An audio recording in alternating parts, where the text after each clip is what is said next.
Donc, bienvenue à tous. Bonjour à tous. Bonjour, bonjour. Il fait beau partout et que du soleil. Bonjour Olivier. Ça fait plaisir d'y avoir quelques noms connus aussi. C'est sympa de retrouver les pros. Les familiers. Ouais. On est entre nous en fait.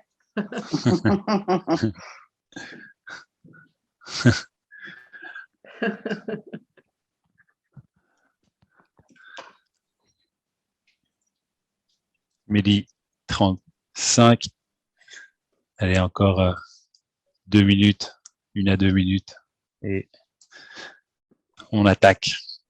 On a prévu une petite heure, 3 quarts d'heure de contenu et un bon quart d'heure d'échange.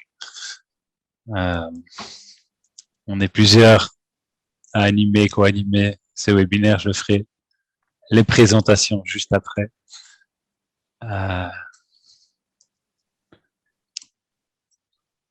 Et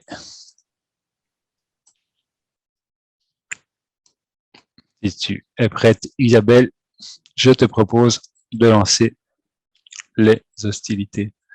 OK. Let's go. Donc, bonjour à tous. Je vous présente, pour ceux qui ne connaissent pas ou ne nous connaissent pas, encore Céline Jankowski, qui est donc coach et formatrice en communication digitale. Et Isabelle Bogart, qui est chez Wise la responsable du contenu et de la communication. Et moi, donc, je suis responsable du développement de Wise en France. Donc, Wise est de notre côté un CRM, un logiciel et un logiciel immobilier. Et donc, aujourd'hui, on a souhaité vous proposer ce webinaire, en fait, pour vous proposer finalement une alliance entre l'expertise et les connaissances de Céline en matière de digital et en matière de contenu et finalement les possibilités au sein de la solution Wise et comment on peut mettre en musique finalement et vous apporter une valeur ajoutée les différentes propositions de valeur de nos deux expertises. Donc en effet, aujourd'hui, à qui s'adressent les webinaires? Aux agents, aux négociateurs immobiliers, aux managers évidemment, ou encore aux mandataires, puisqu'on a vraiment voulu axer aujourd'hui le sujet sur la gestion des contacts, la communication avec les contacts entrants, existants. Et existants, c'est depuis l'entrée dans votre base de données jusqu'à finalement qui deviennent vos clients et peut-être même ou sûrement vos ambassadeurs à un moment donné. Et donc en effet, de quoi on va parler? De comment gagner du temps aujourd'hui en automatisant certaines tâches de relance, de suivi, de communication.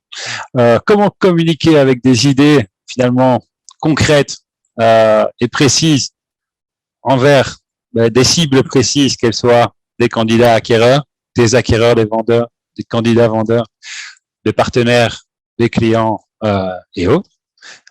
Comment ces éléments vont vous permettre de développer votre activité encore un petit peu plus et comment motiver vos équipes, en effet, en leur permettant finalement de les soulager sur des tâches qui sont répétitives, mais aussi sur une qualité d'accompagnement où vous verrez qu'il y a vraiment une force et des valeurs ajoutées dans le fait de mettre en place des procédés, des processus qui laissent l'humain au cœur de la relation, mais finalement qui vont permettre d'alterner les différents supports humains, digitaux, physiques, non physiques, tout au long de la relation client. En effet, aujourd'hui, on va déjà essayer de vous apporter des apprentissages, du plaisir, vous montrer comment apprendre à écrire des contenus adaptés à des moments clés de la relation prospect-client, comment activer ou réactiver des contacts. Vous avez des clients qui ont acheté un bien chez vous en 2010 et 2015. Qu'est-ce qu'ils deviennent? Est-ce que vous êtes sûr qu'ils pensent encore à vous pour leur prochain projet? Qu'est-ce que vous faites? Qu'est-ce que vous mettez en place concrètement aujourd'hui pour garder le lien? Et comment vous assurer que si vous en avez 10, les 10 reviennent chez vous?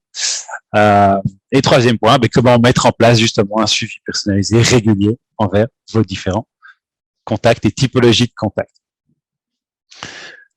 Euh, donc, je propose de passer sur le slide ou les éléments suivants.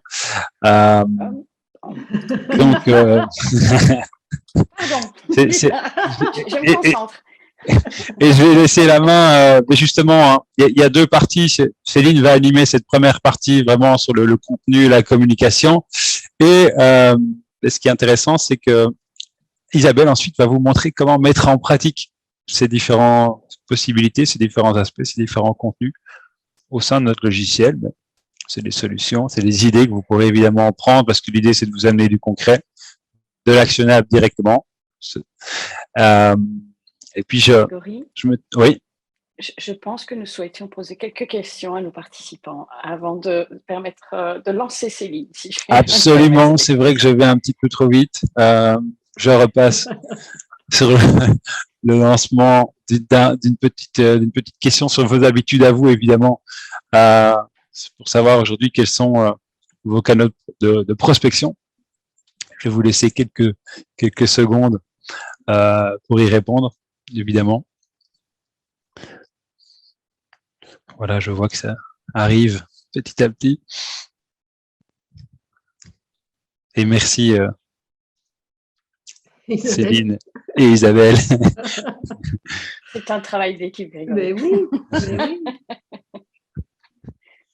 Il y a plusieurs têtes, il faut que chacune soit utilisée. Exact.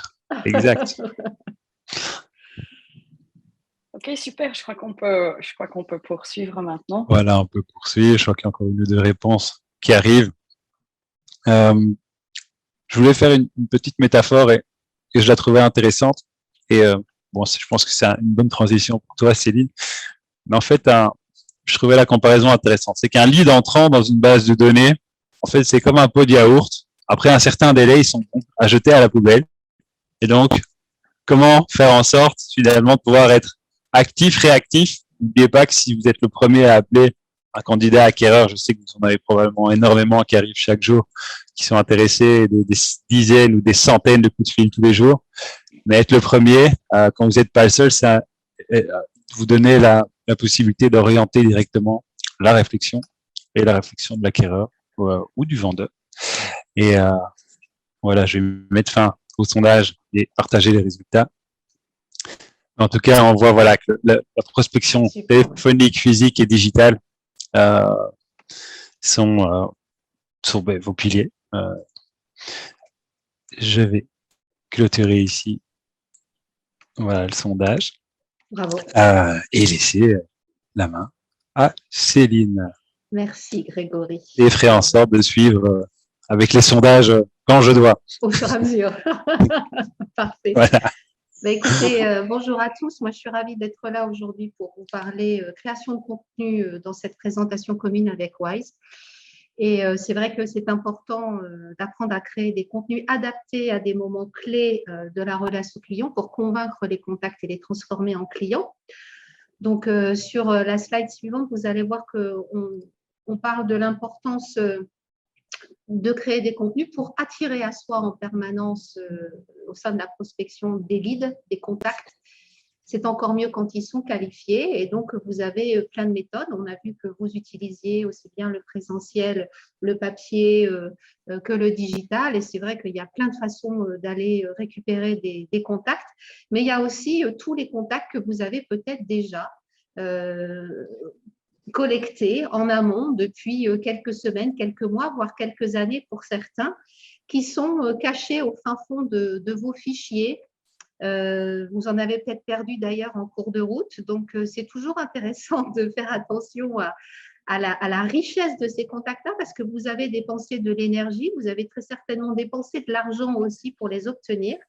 Et puis, quelquefois, une fois qu'on a eu 2 ou 3 contacts, on les laisse de côté et puis on se dit, bon, il n'y a plus d'intérêt pour moi. Et en fait, vous êtes assis là sur un tas d'or, si je puis dire, c'est-à-dire des gens avec qui vous êtes déjà rentrés en connexion, des gens avec qui vous avez déjà échangé, des gens qui vous connaissent un petit peu, beaucoup pour certains, et qui n'ont plus de contact avec vous. On sait que l'une des grandes frustrations des personnes qui ont acheté avec un agent immobilier, c'est qu'ils ont passé beaucoup de temps pendant une durée courte avec un professionnel qui les a accompagnés, puis quelquefois, ils n'ont plus trop de nouvelles, voire un coup de fil ou deux après la vente pour voir comment ça se passe, mais sur la durée, quelquefois, ils se sentent oubliés.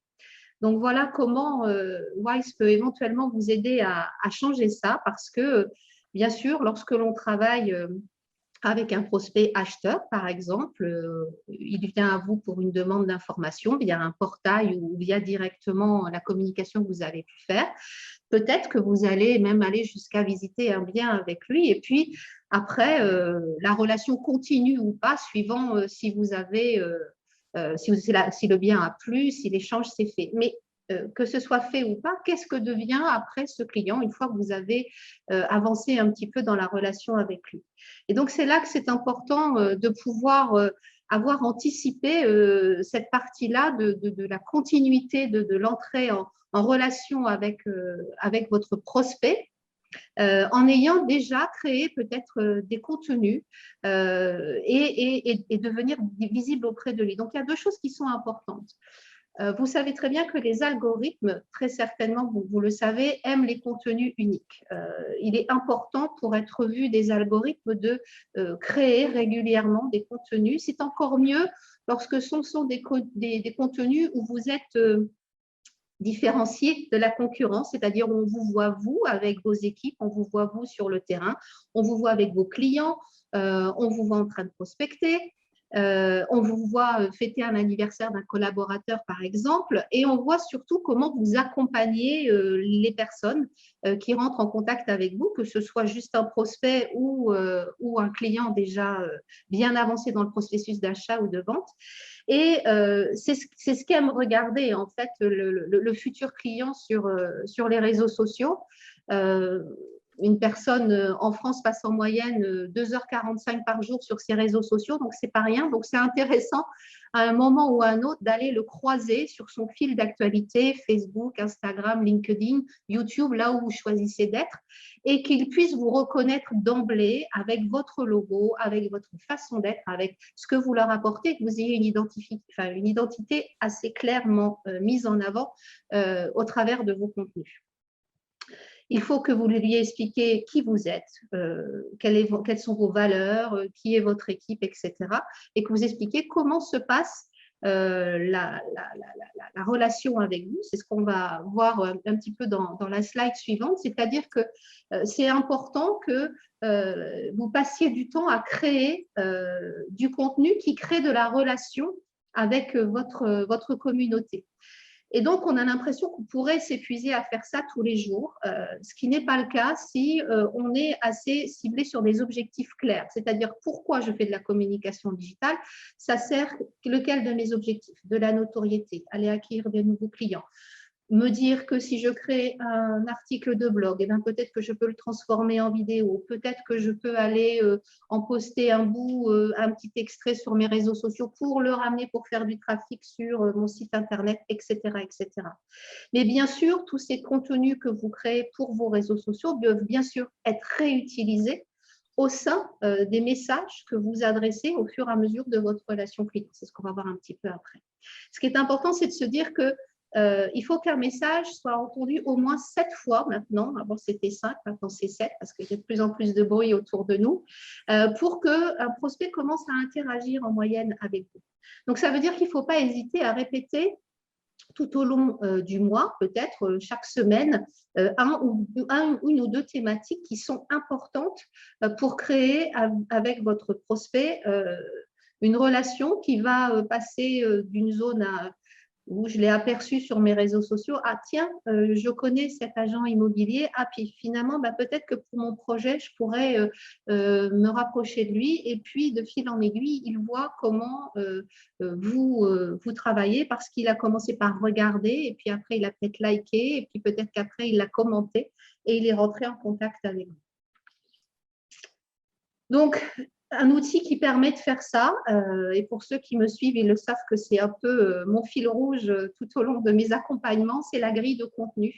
La grille de contenu, ça vous permet vraiment de gagner du temps dans la création de contenu parce que vous posez des objectifs clairs à la mise en place de votre stratégie de communication digitale et vous décidez de développer 1, 2, 3, 4, 5 axes de communication qui vous semblent importants pour aller apporter des solutions à la communauté qui vous suit, à ceux qui vont vous découvrir.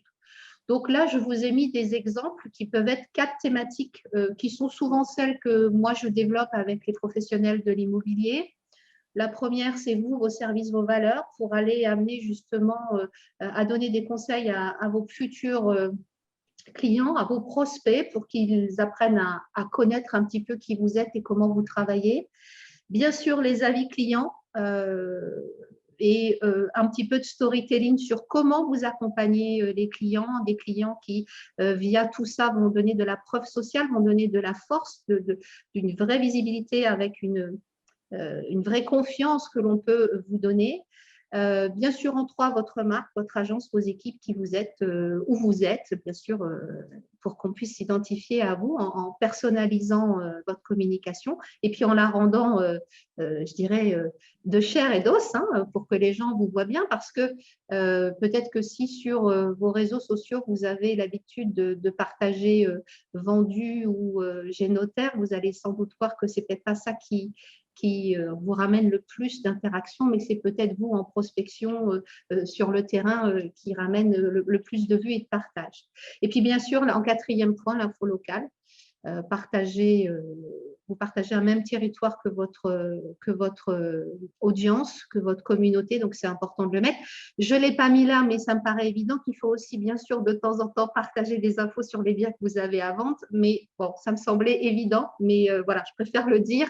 Bien sûr qu'il faut que vous montriez des biens, alors peut-être via des vidéos, des visites virtuelles, des séries de photos, ça vous le savez faire, pour mettre en avant, bien sûr, ce qui est le cœur de votre métier. Donc, au fur et à mesure de la relation que vous avez avec votre client, on vous dit bien que les contenus évoluent. Bien sûr que lorsque vous êtes à attirer quelqu'un qui est un client froid, enfin un prospect froid, vous devez aller essayer d'attirer son attention sur des problématiques que à laquelle vous donnez une solution au travers de vos services, de vos valeurs et de votre expertise. Ensuite, au fur et à mesure qu'il découvre comment vous travaillez, où vous travaillez, qui vous êtes, eh bien, il va commencer à interagir avec vous et vous allez peut-être aller même jusqu'à obtenir peut-être un rendez-vous, une rencontre et qui va, au fur et à mesure de cette relation, se conclure peut-être par une signature de mandat et puis, pourquoi pas, une vente et ainsi votre client va devenir, pourquoi pas, un futur ambassadeur si les services qu'il a eus avec vous se sont super bien passés. Tout au long de cette chaîne-là, vous voyez bien que l'on ne parle pas de la même façon à une personne, entre une personne qui ne vous connaît pas et un client avec lequel vous avez déjà eu beaucoup d'échanges et avec qui vous avez développé une relation professionnelle, les thématiques peuvent être différentes. Donc, d'où l'importance, comme je vous le disais tout à l'heure, d'avoir une grille de contenu pour tous ces passages-là. Et puis, le prospect que vous avez déjà rencontré, comme on a vu tout à l'heure, pour reprendre l'exemple de ce couple qui visite une maison avec vous, eh bien, vous avez déjà eu une rencontre avec lui, ben, peut-être que vous pouvez continuer à lui envoyer des conseils, à le guider dans leur processus d'achat d'un bien, même si ce n'est pas avec vous, et se positionner comme un professionnel dont il peut avoir besoin comme ressource éventuelle si la relation avec l'autre professionnel se passe moins bien ou si pour une raison ou une autre, une vente échoue. Ça arrive aussi régulièrement. Donc, ne pas laisser tomber un lead, ne pas laisser tomber un contact, c'est important. Et de ne pas toujours être à la recherche encore et encore de nouveaux contacts, ça permet aussi de baisser un petit peu la pression en se disant bah, j'ai quand même là accumulé des contacts que je peux travailler, avec lesquels je peux continuer à créer une relation de confiance au fur et à mesure des semaines et des mois et qui peut-être à un moment ou à un autre vont revenir vers moi parce que bah, c'est aussi au fur et à mesure de cette création de cette relation-là que les liens peuvent se créer. Donc, on vous a mis ici des exemples de contenu, des propositions, hein, mais il y en a plein d'autres. Avec Grégory, on a travaillé sur pas mal de grilles à ce sujet-là. Donc, on peut vous en donner plein d'autres idées. Donc, pour un premier contact, pour un client, enfin, contact froid, expliquer les phases d'une vente, d'une vente ou d'une acquisition et montrer combien on comprend leur inquiétude, leurs émotions, leur stress, en disant qu'on est là pour les accompagner. Dans une deuxième phase, on peut les rassurer grâce à un partage d'avis clients. Vous savez combien les avis clients sont importants, mais ils sont encore mieux quand ils sont recontextualisés. Donc, ne pas hésiter à dire « j'ai rencontré ce client qui, quand je l'ai vu, avait telle problématique, il fallait absolument qu'il vende dans les 3 mois parce qu'il était muté ou je ne sais quoi. Et voilà le processus de vente qu'on a mis en place au bon prix, avec les bons outils, etc. » Bien sûr, une fois que vous avez signé, vous pouvez expliquer comment se passe le suivi des visites, les envois automatisés de compte rendu, etc. Être plus dans la partie « je vous accompagne avec les bons outils », ça peut être un exemple. Et puis, une fois qu'on a signé, que le client est installé, pourquoi pas continuer à lui envoyer des conseils d'aménagement, de travaux s'il en a besoin et des contacts intéressants à ce sujet-là, ou envoyer des messages personnalisés proposant de passer le voir ou de faire un petit reportage sur ce qu'il a fait, parce que la mise en valeur de l'aménagement fait par le client, ça peut être sympa aussi pour lui de dire que vous prenez en compte tout le travail qu'il a réalisé.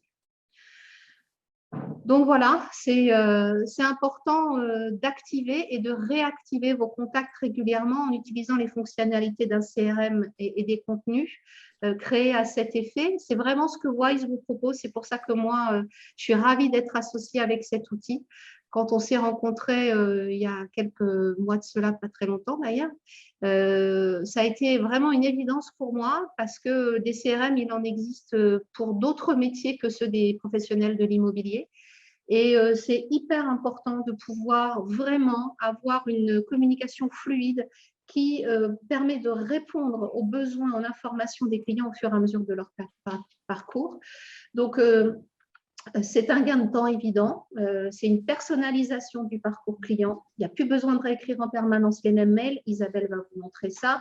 La possibilité de créer des campagnes de mails en amont. Donc, on crée une fois ce qu'on veut dire et après, ça se personnalise tout seul parce que tout est à vos couleurs. Les noms des clients vont se mettre automatiquement. Isabelle va vous montrer ça aussi. Et vous entretenez une relation avec tous vos contacts, quel que soit leur niveau de maturité. Comme ça, personne n'est frustré. C'est-à-dire que même les clients avec qui vous avez fini une vente, vous continuez à être en contact avec eux, si ce n'est en leur envoyant tout simplement une newsletter de temps en temps ou un petit mail personnalisé pour leur souhaiter un bon anniversaire. Donc, Isabelle, je te passe la main parce que tu vas nous montrer tout ça. C'est toi qui vas nous faire découvrir ce bel outil. Et moi, je me permets de vous couper pour, avant de lancer Isabelle, c'est justement de relancer le petit sondage qui est finalement de savoir si vous avez, vous, mis en place une stratégie de communication digitale et finalement, si aujourd'hui le travail du fichier client fait partie de vos enjeux et que vous pensez que là-dedans se cache juste des leads ou et du coup des potentiels de vente additionnels. Ouais, et puis pour faire écho, et moi pour compléter ce que Céline disait, c'est qu'un outil c'est bien, mais le plus important finalement c'est de pouvoir y mettre sa patte, sa touche, son ADN, d'où le fait de personnaliser les contenus, d'adapter les contenus et de les inscrire dans un tunnel d'acquisition. On n'envoie pas un avis client au moment où un contact rentre dans une base de données ou rentre dans ce processus de réflexion. Ça viendra plus tard, au moment où il prendra sa décision. Du coup, c'est important aussi d'adresser un message pertinent au bon moment. Du coup, il y a à la fois la pertinence du contenu, mais la pertinence du moment.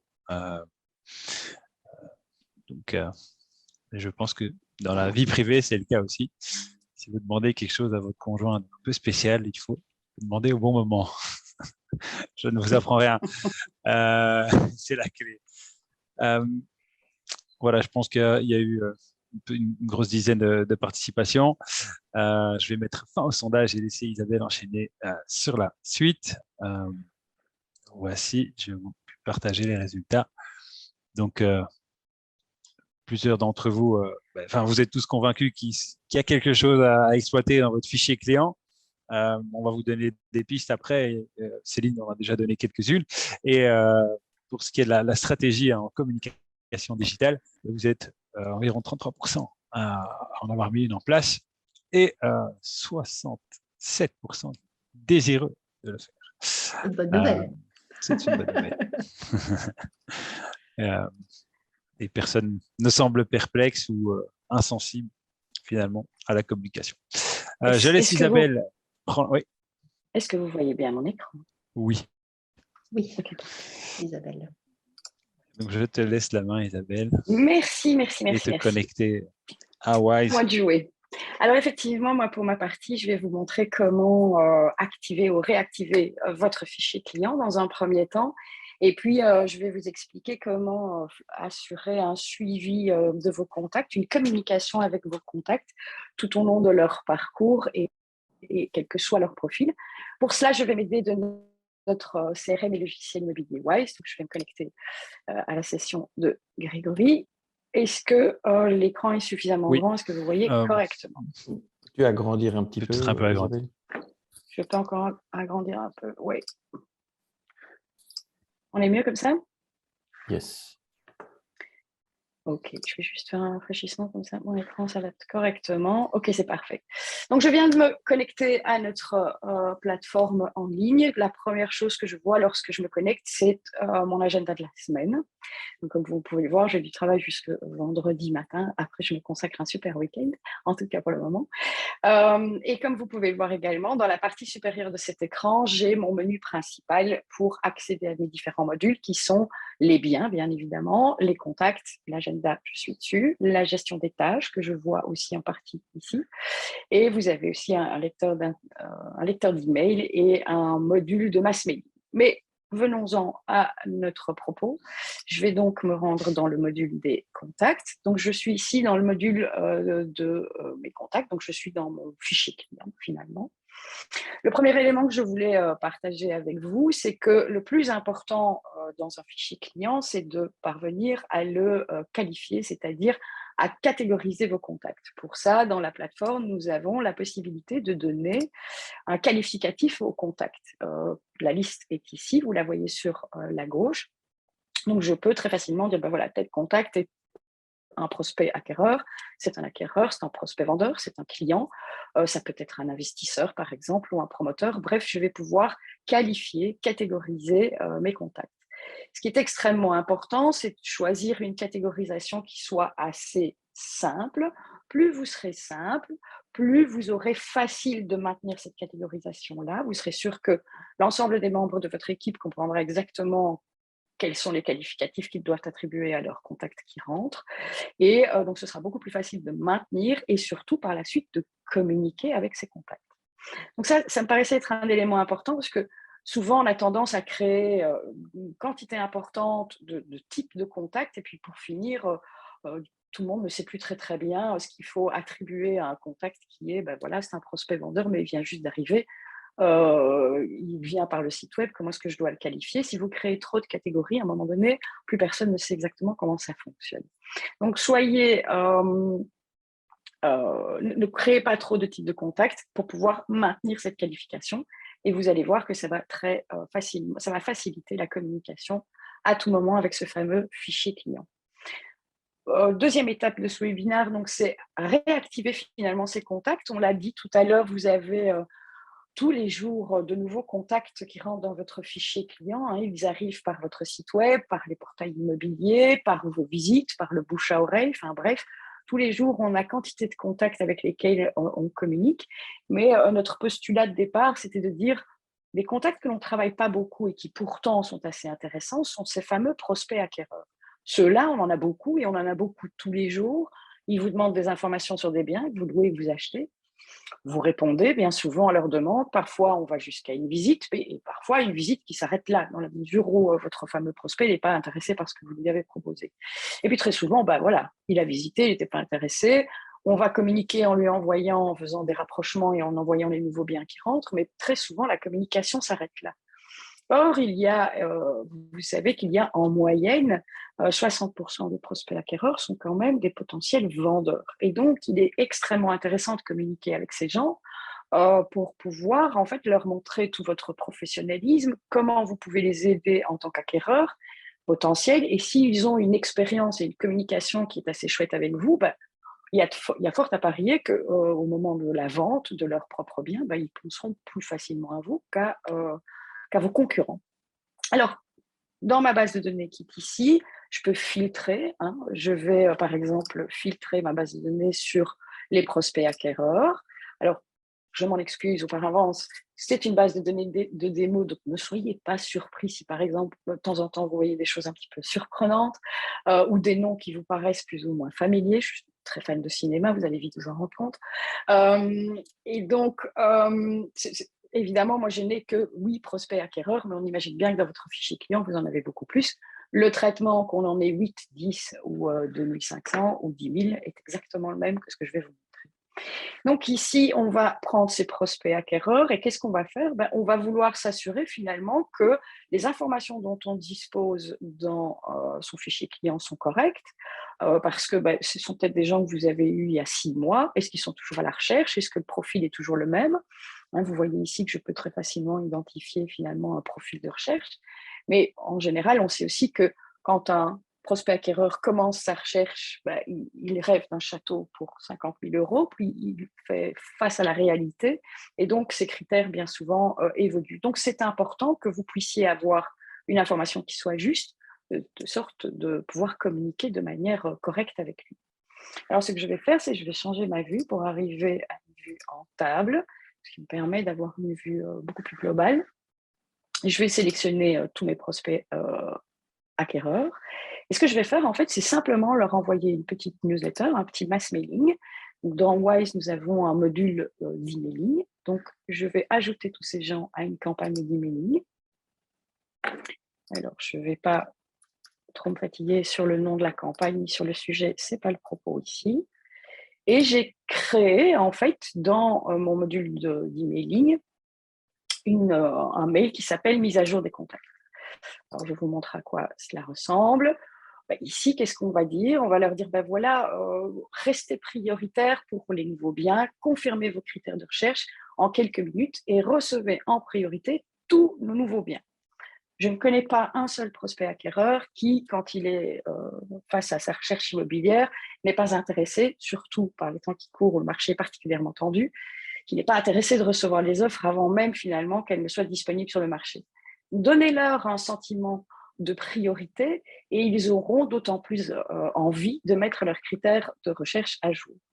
Alors, en cliquant sur le bouton qui est ici, qu'est-ce qui va se passer? Ils ont accès à une interface qui leur est propre. Nous sommes évidemment conformes à la loi sur la protection des données, la fameuse RGPD. Et donc, cet espace est un espace de données personnelles au sein duquel, finalement, votre prospect acquéreur peut voir les données que vous stockez en ce qui le concerne. Il peut modifier ces données, dire qu'il ne veut plus recevoir vos newsletters ou qu'il ne veut plus recevoir vos SMS, c'est possible. Mais il va aussi et surtout pouvoir modifier les critères de recherche qui sont enregistrés le concernant. Et donc, si ces critères ont évolué, il va pouvoir rectifier le tir et s'assurer que lorsque vous allez faire des rapprochements et lui envoyer des biens, ils sont conformes à sa recherche. Il peut évidemment dire ici, je ne cherche plus, et donc comme ça, vous ne continuez pas inlassablement à lui envoyer des biens lorsque il a trouvé son plein bonheur, quoi. Donc, ici, la simple modification d'informations va automatiquement modifier les données qui sont stockées dans le logiciel. Donc, jusqu'à présent, vous n'avez strictement rien à faire, si ce n'est appuyer sur le bouton pour envoyer la campagne d'emailing. Alors, je peux avoir, comme vous pouvez le voir ici aussi, plusieurs critères différents pour un même contact. Soit il cherche une maison, soit un appartement, ce qui est souvent plus vraisemblable, c'est plutôt une maison ou éventuellement un terrain à bâtir. Donc, voilà une façon assez simple de réactiver une base de données de prospects acquéreurs qui sont là depuis un certain temps et de pouvoir s'assurer qu'ils vont mettre leurs critères à jour. Lorsqu'ils font ça, évidemment, il y a une donnée qui est aussi assez intéressante dans Wise, c'est que chaque contact dispose d'une date de création, mais il dispose aussi d'une date de mise à jour. Et donc, ça vous permet à tout moment de voir si ces contacts sont toujours bien actifs et s'ils sont toujours intéressés finalement par ce que vous avez à leur proposer. Ça, c'est une première piste pour réactiver vos contacts, vos prospects acquéreurs, et donc avoir une base de données qualitative. On va voir juste après comment on va pouvoir continuer à communiquer avec ces braves gens.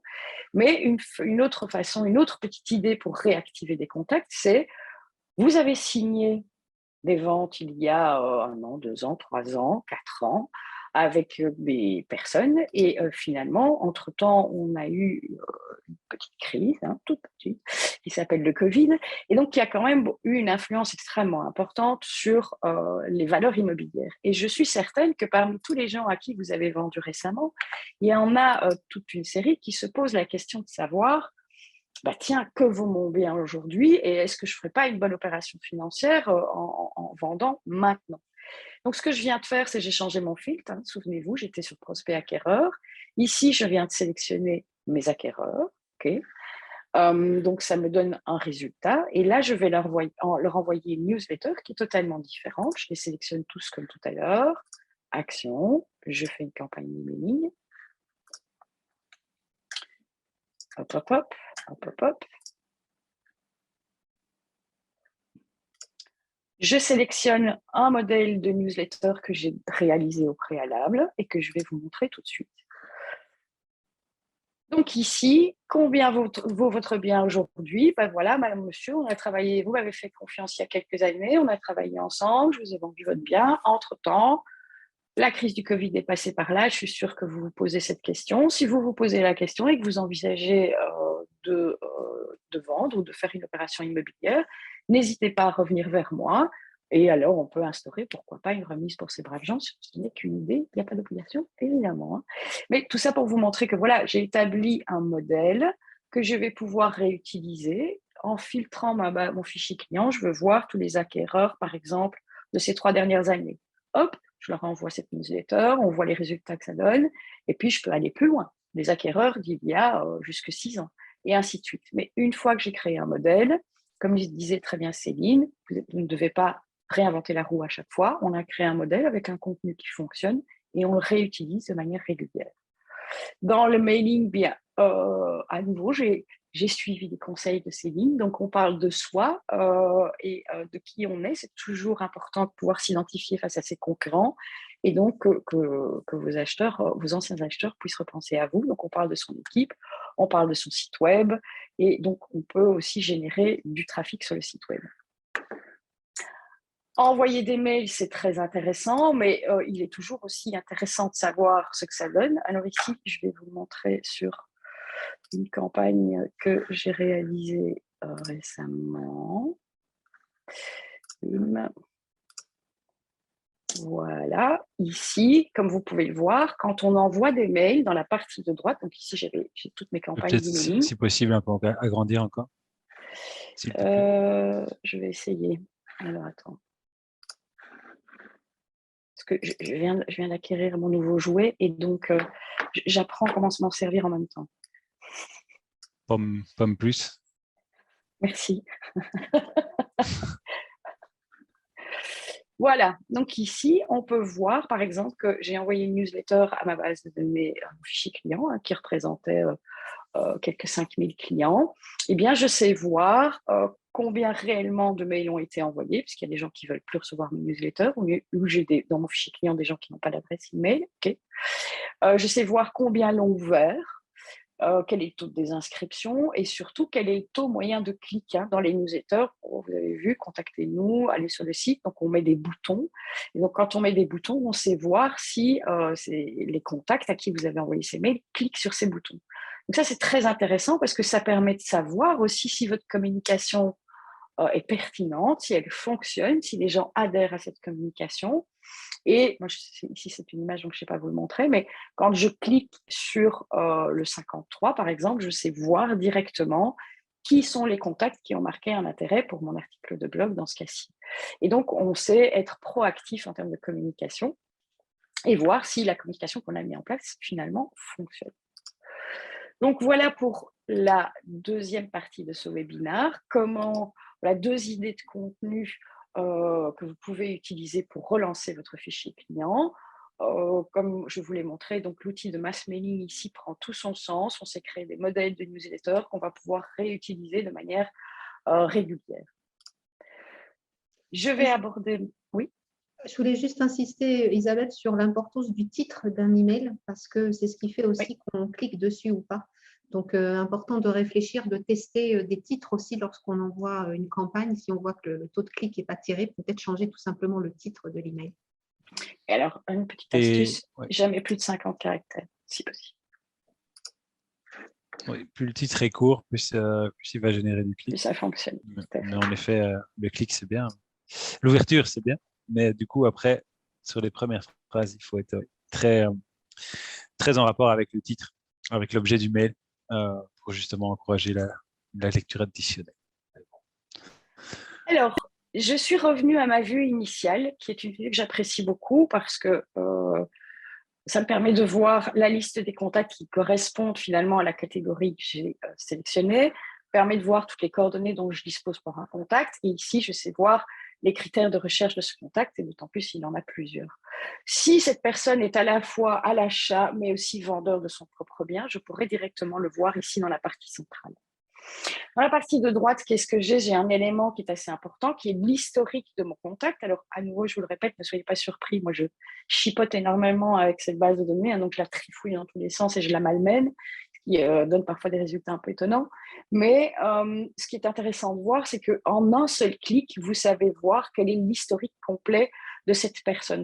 Donc, lorsqu'elle vous appelle ou lorsque vous devez, vous, la relancer, je parle ici par exemple d'un prospect vendeur, vous savez voir quelles sont toutes les interactions que vous avez pu avoir avec cette personne avant même de prendre contact avec elle. Et ça, évidemment, c'est de l'information qui est extrêmement précieuse pour pouvoir avoir un contact personnalisé avec vos prospects.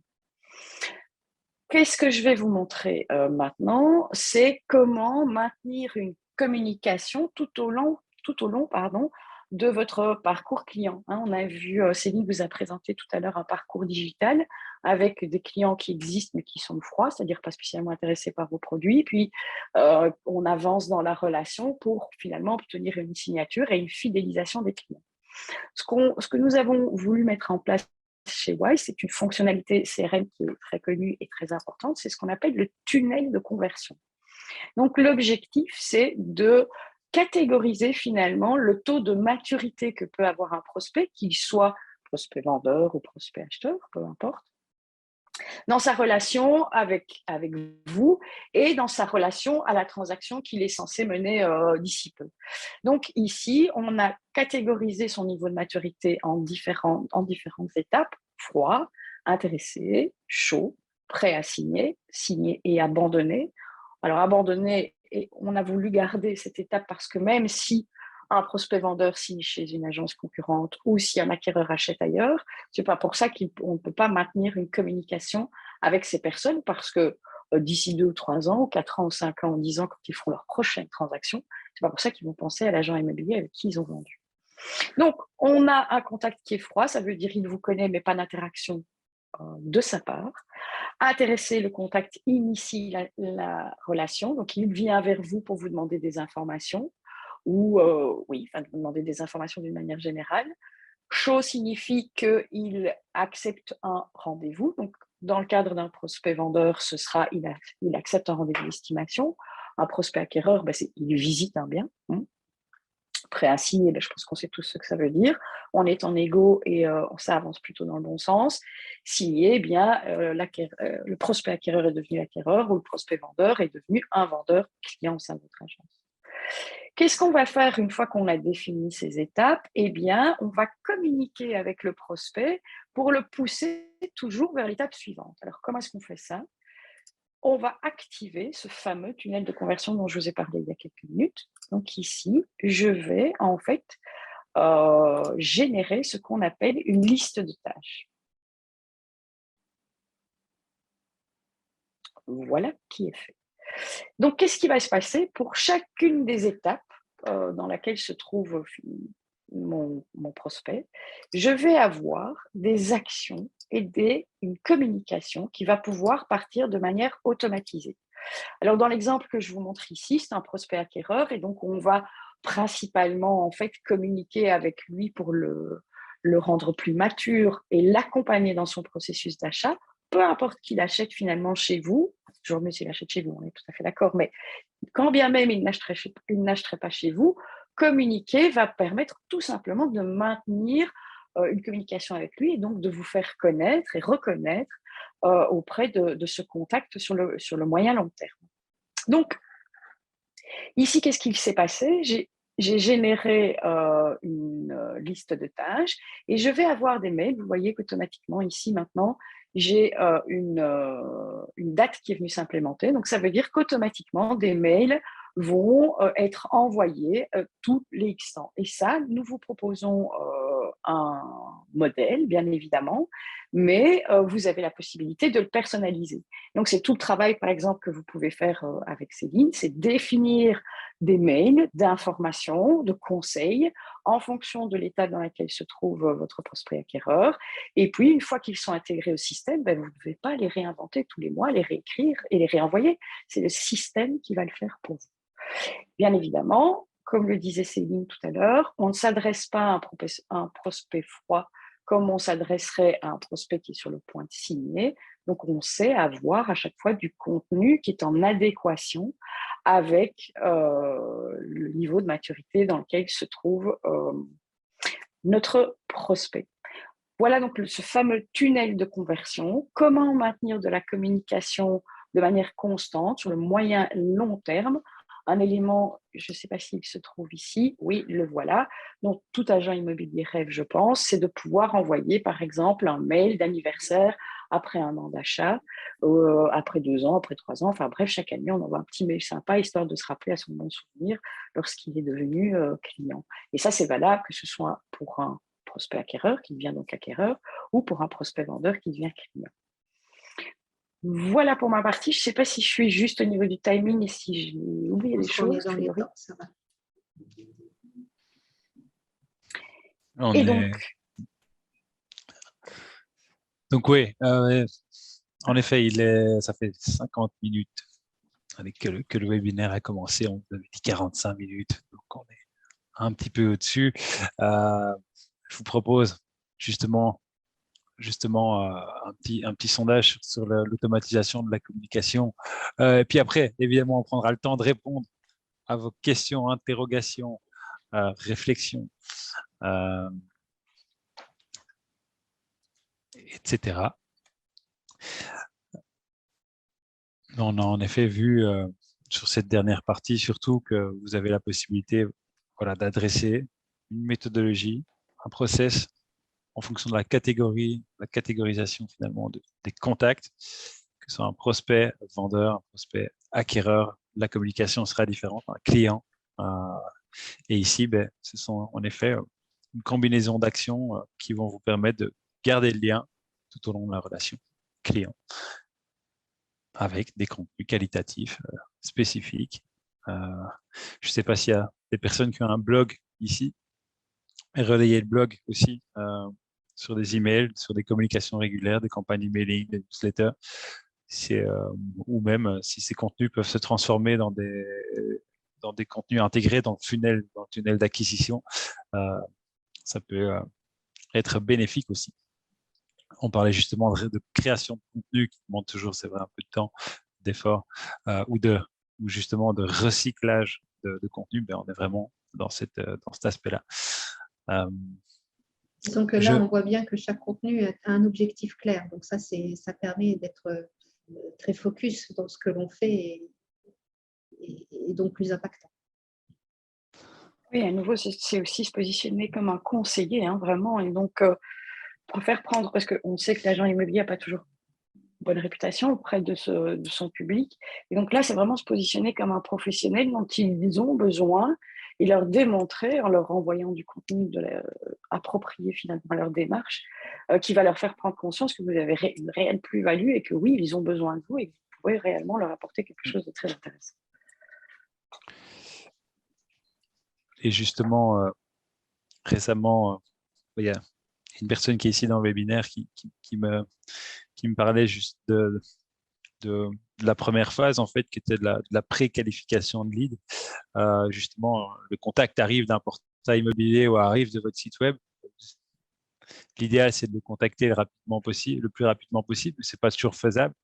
Un bon moyen, finalement, de préqualifier ou de montrer que vous attachez une certaine importance, c'est de dire il reçoit un SMS ou il reçoit un email qui lui dit on a bien pris note de votre projet, on va vous contacter dans les 24 heures ou moins, hein, si vous voulez mettre moins, c'est moins. Et en attendant, on vous propose ici de nous donner quelques éléments de contexte additionnels en remplissant, voilà, ici, en mettant quelques commentaires sur une page web, un URL qui est généré automatiquement, et éventuellement des critères de recherche si on parle d'un acquéreur.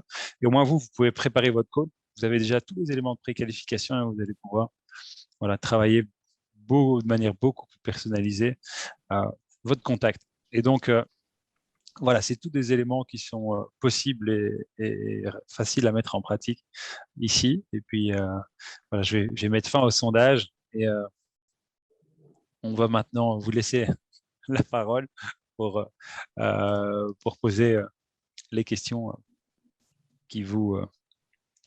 les questions que vous permettent de poser différentes questions. Je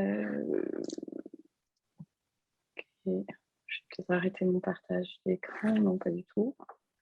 Il reste le sondage final. Oui. S'il y a des questions dans le chat, non? Oui, il reste le sondage final. Je ne sais pas s'il y a des questions là-bas.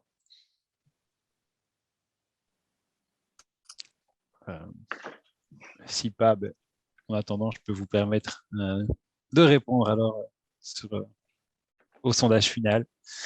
Donc, est-ce que finalement, on parlait tout à l'heure,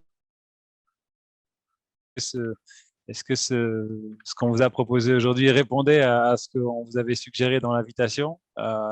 Voyons si ce qu'on communique est pertinent. Est-ce que vous recommanderez ce webinaire à d'autres personnes, à d'autres conseillers? Est-ce que vous voulez… On Oui. ne voit pas, je ne vois pas les questions. Ah voilà, viennent d'apparaître avec un peu de retard. Ah, ok. Est-ce que voilà, vous voulez en savoir un peu plus sur l'accompagnement que propose Céline, sur la communication digitale?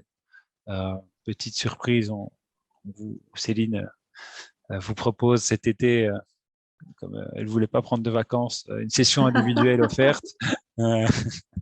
Et voilà, est-ce que finalement, là, les deux sont dissociables, mais les deux sont tout à fait complémentaires. Donc, est-ce que faire écho de ce que montre ou dit Céline ou ce que vous avez déjà aujourd'hui créé a toute une valeur dans la méthodologie et dans la semi-automatisation du suivi, on répondra aussi avec plaisir à vos questions ou sollicitations.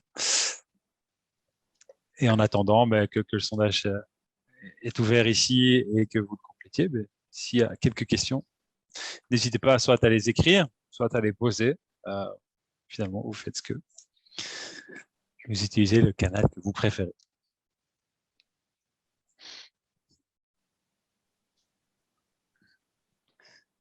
Puis si d'ici 13h30, il n'y a pas de questions, on sera en respect avec le timing, alors on vous laissera… Il y a une question de Fatia qui demande où trouver l'URL pour qualifier les demandes. Je ne sais pas s'il faut peut-être préciser, je ne comprends pas très bien la question. Oui, non. En effet, vous trouvez l'URL pour qualifier les demandes. C'est à moi, Fatia, à vous la proposer dans votre interface. Donc, ce que je vous propose, c'est de vous contacter dans les 2 heures après le webinaire et de vous montrer et de vous mettre les éléments à disposition. Pour le dernier sondage aussi, peut-être préciser que n'oubliez pas de descendre parce qu'il y a plusieurs questions. Donc, pour être sûr que vous voyez bien toutes les questions, parce qu'elles ne s'affichent pas toutes comme les précédents sondages. Ah, mais je crois que tout le monde l'a bien fait. Pardon. Ok, tout le monde a très bien travaillé. Alors, également une question d'Olivier. La question incontournable, le coût de Wise, Grégory. Ah, ça va dépendre évidemment du nombre d'utilisateurs, des fonctionnalités attendues. Vous avez vu qu'on proposait différentes choses. ça peut. Il y a le logiciel métier, il y a le CRM, il y a l'outil de mass mailing qui est intégré. Est-ce que toutes ces fonctionnalités font écho aujourd'hui, font écho ou non? Et en fonction, évidemment, on travaillera sur mesure, mais voilà, on est à un coût qui est inférieur à 60 euros par mois par utilisateur. Mais de toute façon, aujourd'hui, on va travailler nos offres sur mesure et tout dépend aussi des liens avec tout ce qui est données, bases de données, sites web et autres solutions. Mais on fait les choses simples. Allez voir Mais je vous propose.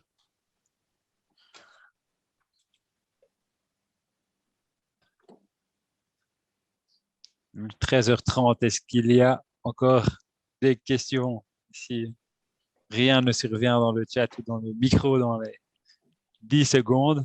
Moi, j'ai une question. Oui. Vous allez renvoyer un mail avec tous les liens pour la démo et la On session va renvoyer stratégique. effectivement un mail, oui, tout à fait à tout le monde. Ainsi que le lien pour revoir éventuellement le webinaire s'il le souhaite. Fantastique. Absolument. Donc, comptez sur nous pour vous partager, Isabelle, c'est sous 7 jours, 15 jours, les 7, éléments. hein. 7 jours. Et il ne reste plus alors qu'à vous remercier pour votre participation, pour votre présence. Et on vous souhaite une excellente journée, après-midi et semaine et de bonnes ventes, surtout. Merci beaucoup. Merci à tous. Bonne journée.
Des personnes de Paris, de Biarritz, de Strasbourg, Schleswig et autres coins de la France. Donc, bienvenue à tous. Bonjour à tous. Bonjour. Il fait beau partout et que du soleil. Bonjour Olivier. Ça fait plaisir, il va y avoir quelques noms connus aussi. C'est sympa de retrouver les pros. Les familiers. Ouais. On est entre nous en fait.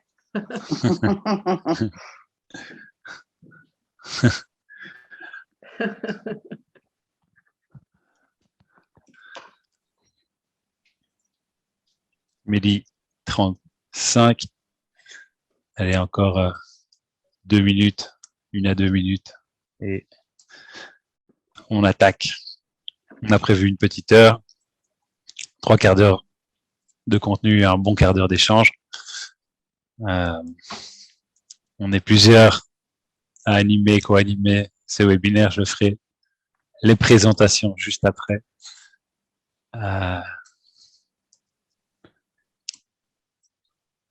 Et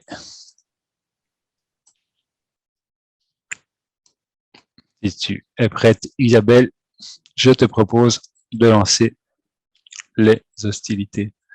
OK. Let's go. Donc, bonjour à tous. Je vous présente pour ceux qui ne connaissent pas ou ne nous connaissent pas encore, Céline Jankowski, qui est donc coach et formatrice en communication digitale. Et Isabelle Bogart, qui est chez Wise la responsable du contenu et de la communication. Et moi, donc, je suis responsable du développement de Wise en France. Donc, Wise est de notre côté un CRM, un logiciel immobilier. Et donc, aujourd'hui, on a souhaité vous proposer ce webinaire, en fait, pour vous proposer finalement une alliance entre l'expertise et les connaissances de Céline en matière de digital et en matière de contenu et finalement les possibilités au sein de la solution Wise et comment on peut mettre en musique finalement et vous apporter une valeur ajoutée les différentes propositions de valeur de nos deux expertises. Donc en effet, aujourd'hui, à qui s'adressent les webinaires? Aux agents, aux négociateurs immobiliers, aux managers évidemment, ou encore aux mandataires, puisqu'on a vraiment voulu axer aujourd'hui le sujet sur la gestion des contacts, la communication avec les contacts entrants, existants. Et existants, c'est depuis l'entrée dans votre base de données jusqu'à finalement qui deviennent vos clients et peut-être même ou sûrement vos ambassadeurs à un moment donné. Et donc en effet, de quoi on va parler? De comment gagner du temps aujourd'hui en automatisant certaines tâches de relance, de suivi, de communication. Comment communiquer avec des idées finalement concrètes et précises envers des cibles précises, qu'elles soient des candidats acquéreurs, des acquéreurs, des vendeurs, des candidats vendeurs, des partenaires, des clients et autres. Comment ces éléments vont vous permettre de développer votre activité encore un petit peu plus et comment motiver vos équipes en effet en leur permettant finalement de les soulager sur des tâches qui sont répétitives, mais aussi sur une qualité d'accompagnement où vous verrez qu'il y a vraiment une force et des valeurs ajoutées dans le fait de mettre en place des procédés, des processus qui laissent l'humain au cœur de la relation, mais finalement qui vont permettre d'alterner les différents supports humains, digitaux, physiques, non physiques, tout au long de la relation client. En effet, aujourd'hui, on va déjà essayer de vous apporter des apprentissages, du plaisir, vous montrer comment apprendre à écrire des contenus adaptés à des moments clés de la relation prospect-client, comment activer ou réactiver des contacts. Vous avez des clients qui ont acheté un bien chez vous en 2010 et 2015. Qu'est-ce qu'ils deviennent? Est-ce que vous êtes sûr qu'ils pensent encore à vous pour leur prochain projet? Qu'est-ce que vous faites? Qu'est-ce que vous mettez en place concrètement aujourd'hui pour garder le lien? Et comment vous assurer que si vous en avez 10, les 10 reviennent chez vous? Et troisième point, comment mettre en place justement un suivi personnalisé régulier envers vos différents contacts et typologies de contacts. Donc, je propose de passer sur le slide ou les éléments suivants. Pardon. Je me concentre. Et je vais laisser la main, justement, il y a deux parties. Céline va animer cette première partie vraiment sur le contenu, la communication. Et ce qui est intéressant, c'est que Isabelle ensuite va vous montrer comment mettre en pratique ces différentes possibilités, ces différents aspects, ces différents contenus au sein de notre logiciel. C'est des solutions, c'est des idées que vous pourrez évidemment en prendre parce que l'idée, c'est de vous amener du concret, de l'actionnable directement. Et puis, oui. Je pense que nous souhaitions poser quelques questions à nos participants avant de permettre de lancer Céline. Si Absolument, c'est vrai que je vais un petit peu trop vite. Je repasse sur le lancement d'une petite question sur vos habitudes à vous, évidemment, pour savoir aujourd'hui quels sont vos canaux de prospection. Je vais vous laisser quelques secondes pour y répondre, évidemment. Voilà, je vois que ça arrive petit à petit. Et merci Céline et Isabelle.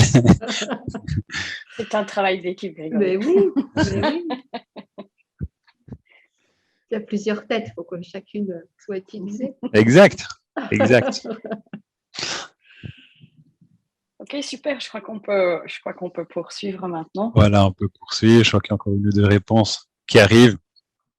Je voulais faire une petite métaphore et je la trouvais intéressante. Et bon, je pense que c'est une bonne transition pour toi, Céline.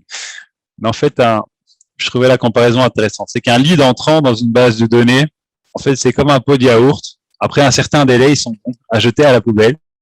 Et donc, comment faire en sorte, finalement, de pouvoir être actif, réactif? N'oubliez pas que si vous êtes le premier à appeler un candidat acquéreur, je sais que vous en avez probablement énormément qui arrivent chaque jour, qui sont intéressés, des dizaines ou des centaines de coups de fil tous les jours.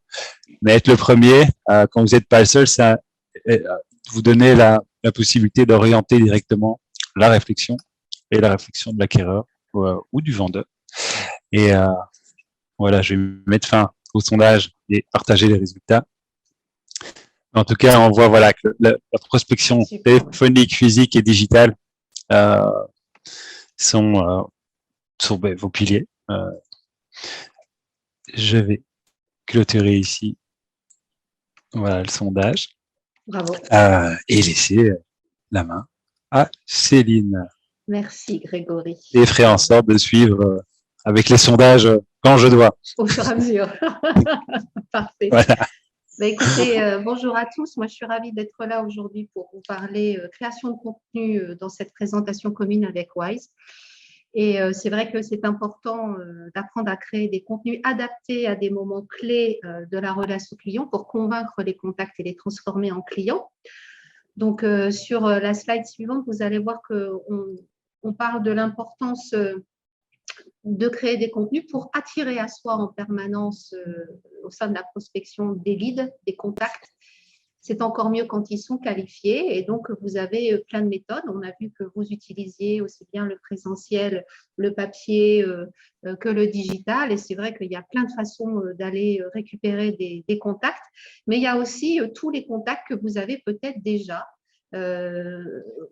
collectés en amont depuis quelques semaines, quelques mois, voire quelques années pour certains, qui sont cachés au fin fond de vos fichiers.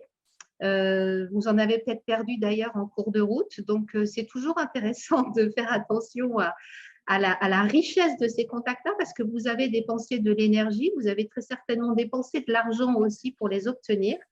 Et puis, quelquefois, une fois qu'on a eu 2 ou 3 contacts, on les laisse de côté et puis on se dit, bon, il n'y a plus d'intérêt pour moi. Et en fait, vous êtes assis là sur un tas d'or, si je puis dire, c'est-à-dire des gens avec qui vous êtes déjà rentrés en connexion, des gens avec qui vous avez déjà échangé, des gens qui vous connaissent un petit peu, beaucoup pour certains, et qui n'ont plus de contact avec vous. On sait que l'une des grandes frustrations des personnes qui ont acheté avec un agent immobilier, c'est qu'ils ont passé beaucoup de temps pendant une durée courte avec un professionnel qui les a accompagnés, puis quelquefois, ils n'ont plus trop de nouvelles, voire un coup de fil ou deux après la vente pour voir comment ça se passe, mais sur la durée, quelquefois, ils se sentent oubliés. Donc, voilà comment Wise peut éventuellement vous aider à changer ça, parce que, bien sûr, lorsque l'on travaille avec un prospect acheteur, par exemple, il vient à vous pour une demande d'information via un portail ou via directement la communication que vous avez pu faire. Peut-être que vous allez même aller jusqu'à visiter un bien avec lui et puis après, la relation continue ou pas, suivant si vous avez, si le bien a plu, si l'échange s'est fait. Mais que ce soit fait ou pas, qu'est-ce que devient après ce client une fois que vous avez avancé un petit peu dans la relation avec lui? Et donc, c'est là que c'est important de pouvoir avoir anticipé cette partie-là de la continuité de l'entrée en relation avec votre prospect. En ayant déjà créé peut-être des contenus et devenir visible auprès de lui. Donc, il y a 2 choses qui sont importantes. Vous savez très bien que les algorithmes, très certainement, vous le savez, aiment les contenus uniques. Il est important pour être vu des algorithmes de créer régulièrement des contenus. C'est encore mieux lorsque ce sont des contenus où vous êtes différencié de la concurrence, c'est-à-dire on vous voit vous avec vos équipes, on vous voit vous sur le terrain, on vous voit avec vos clients, on vous voit en train de prospecter. On vous voit fêter un anniversaire d'un collaborateur, par exemple, et on voit surtout comment vous accompagnez les personnes qui rentrent en contact avec vous, que ce soit juste un prospect ou un client déjà bien avancé dans le processus d'achat ou de vente. Et c'est ce qu'aime regarder, en fait, le futur client sur les réseaux sociaux.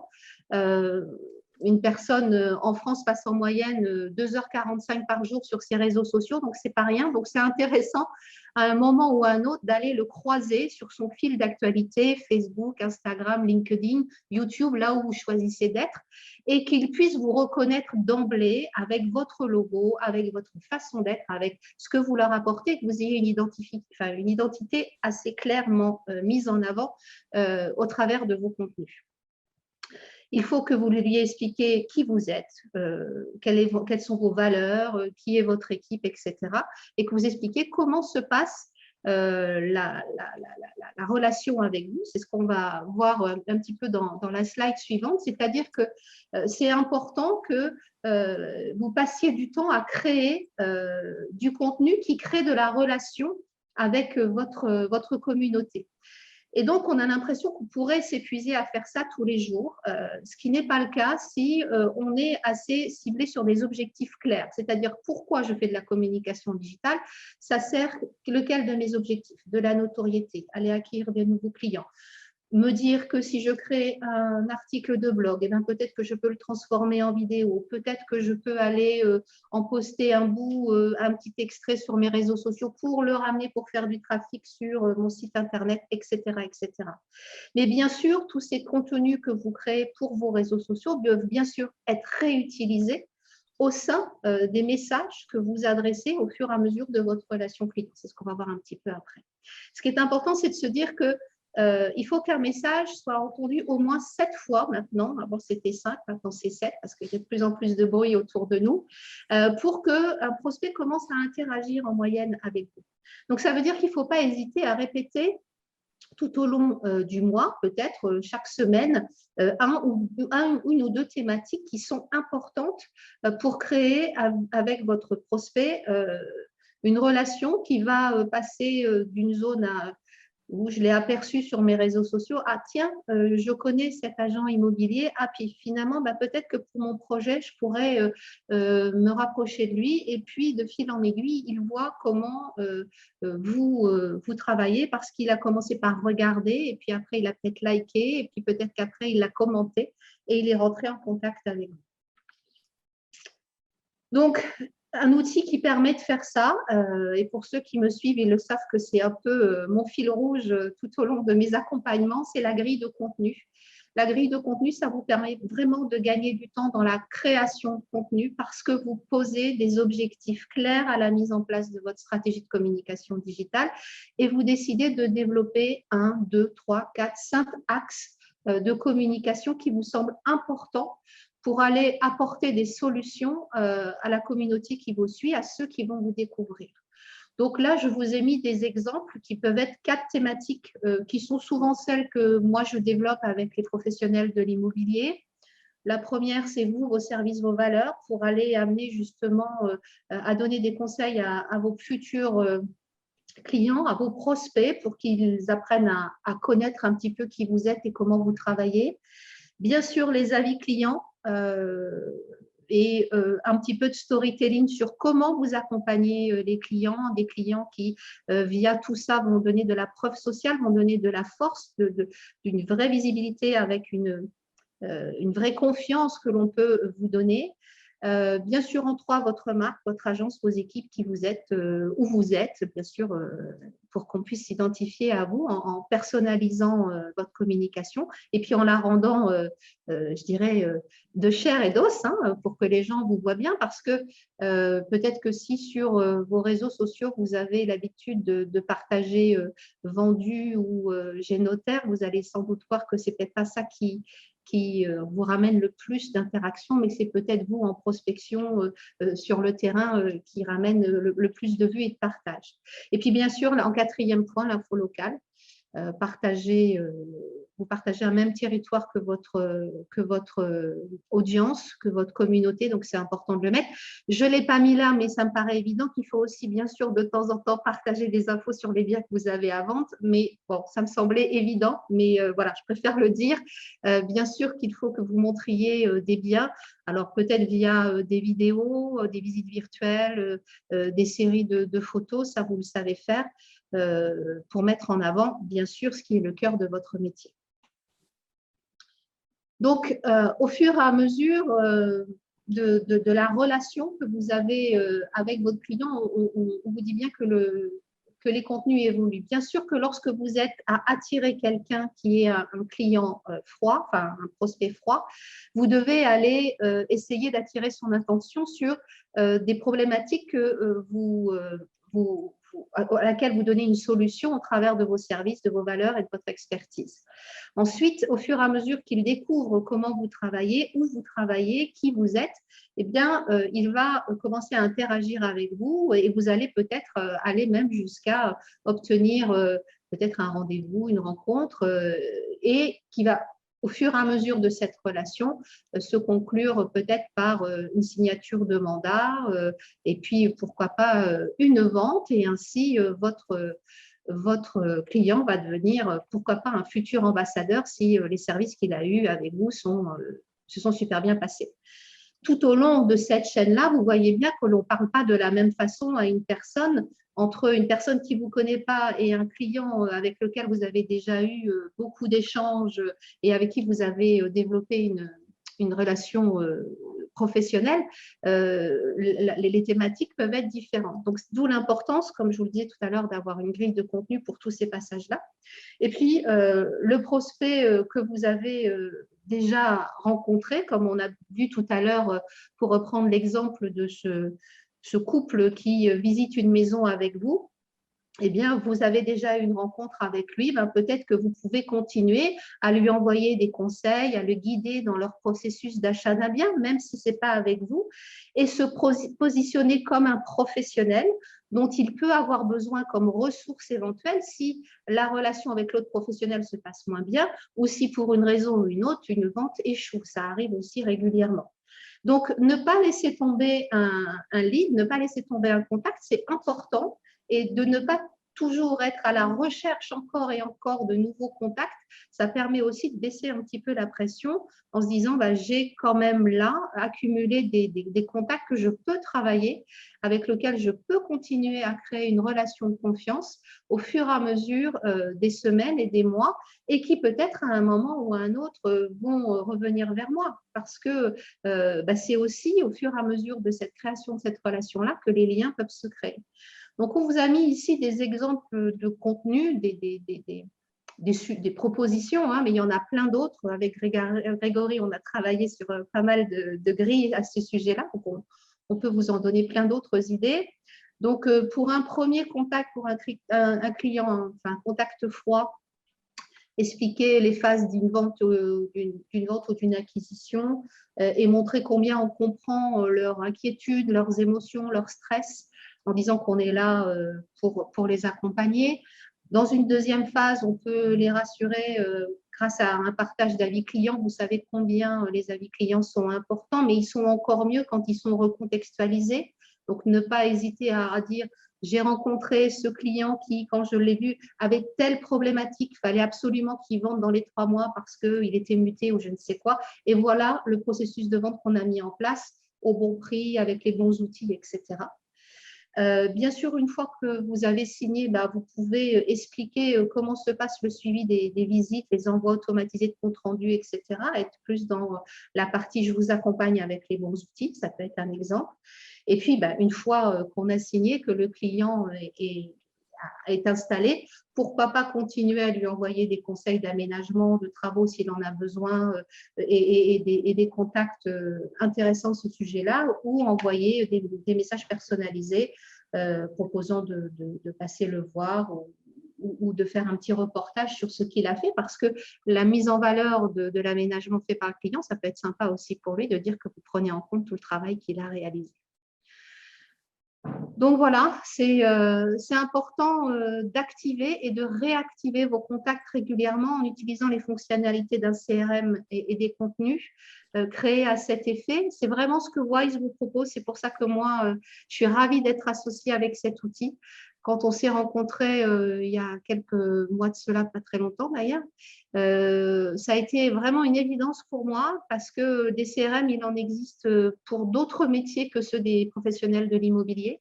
Et c'est hyper important de pouvoir vraiment avoir une communication fluide qui permet de répondre aux besoins en information des clients au fur et à mesure de leur parcours.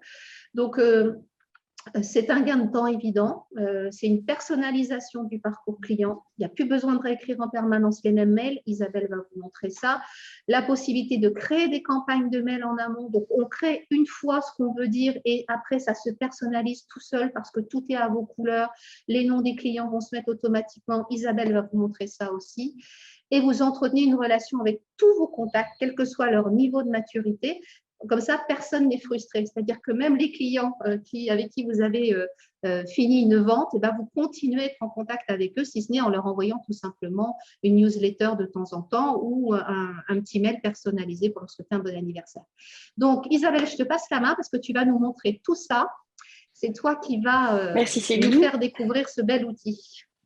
Et moi, je me permets de vous couper pour avant de lancer Isabelle. C'est justement de relancer le le petit sondage qui est finalement de savoir si vous avez, vous, mis en place une stratégie de communication digitale et finalement, si aujourd'hui le travail du fichier client fait partie de vos enjeux et que vous pensez que là-dedans se cachent juste des leads ou et du coup des potentiels de vente additionnels. Ouais, et puis pour faire écho, et moi pour compléter ce que Céline disait, c'est qu'un outil c'est bien, mais le plus important finalement c'est de pouvoir y mettre sa patte, sa touche, son ADN, d'où le fait de personnaliser les contenus, d'adapter les contenus et de les inscrire dans un tunnel d'acquisition. On n'envoie pas un avis client au moment où un contact rentre dans une base de données ou rentre dans ce processus de réflexion. Ça viendra plus tard, au moment où il prendra sa décision. Du coup, c'est important aussi d'adresser un message pertinent au bon moment. Du coup, il y a à la fois la pertinence du contenu, mais la pertinence du moment. Donc, je pense que dans la vie privée, c'est le cas aussi. Si vous demandez quelque chose à votre conjoint un peu spécial, il faut demander au bon moment. Je ne vous apprends rien. C'est la clé. Voilà, je pense qu'il y a eu une grosse dizaine de participations. Je vais mettre fin au sondage et laisser Isabelle enchaîner sur la suite. Voici, je vais vous partager les résultats. Donc, plusieurs d'entre vous, vous êtes tous convaincus qu'il y a quelque chose à exploiter dans votre fichier client. On va vous donner des pistes après. Céline en a déjà donné quelques-unes.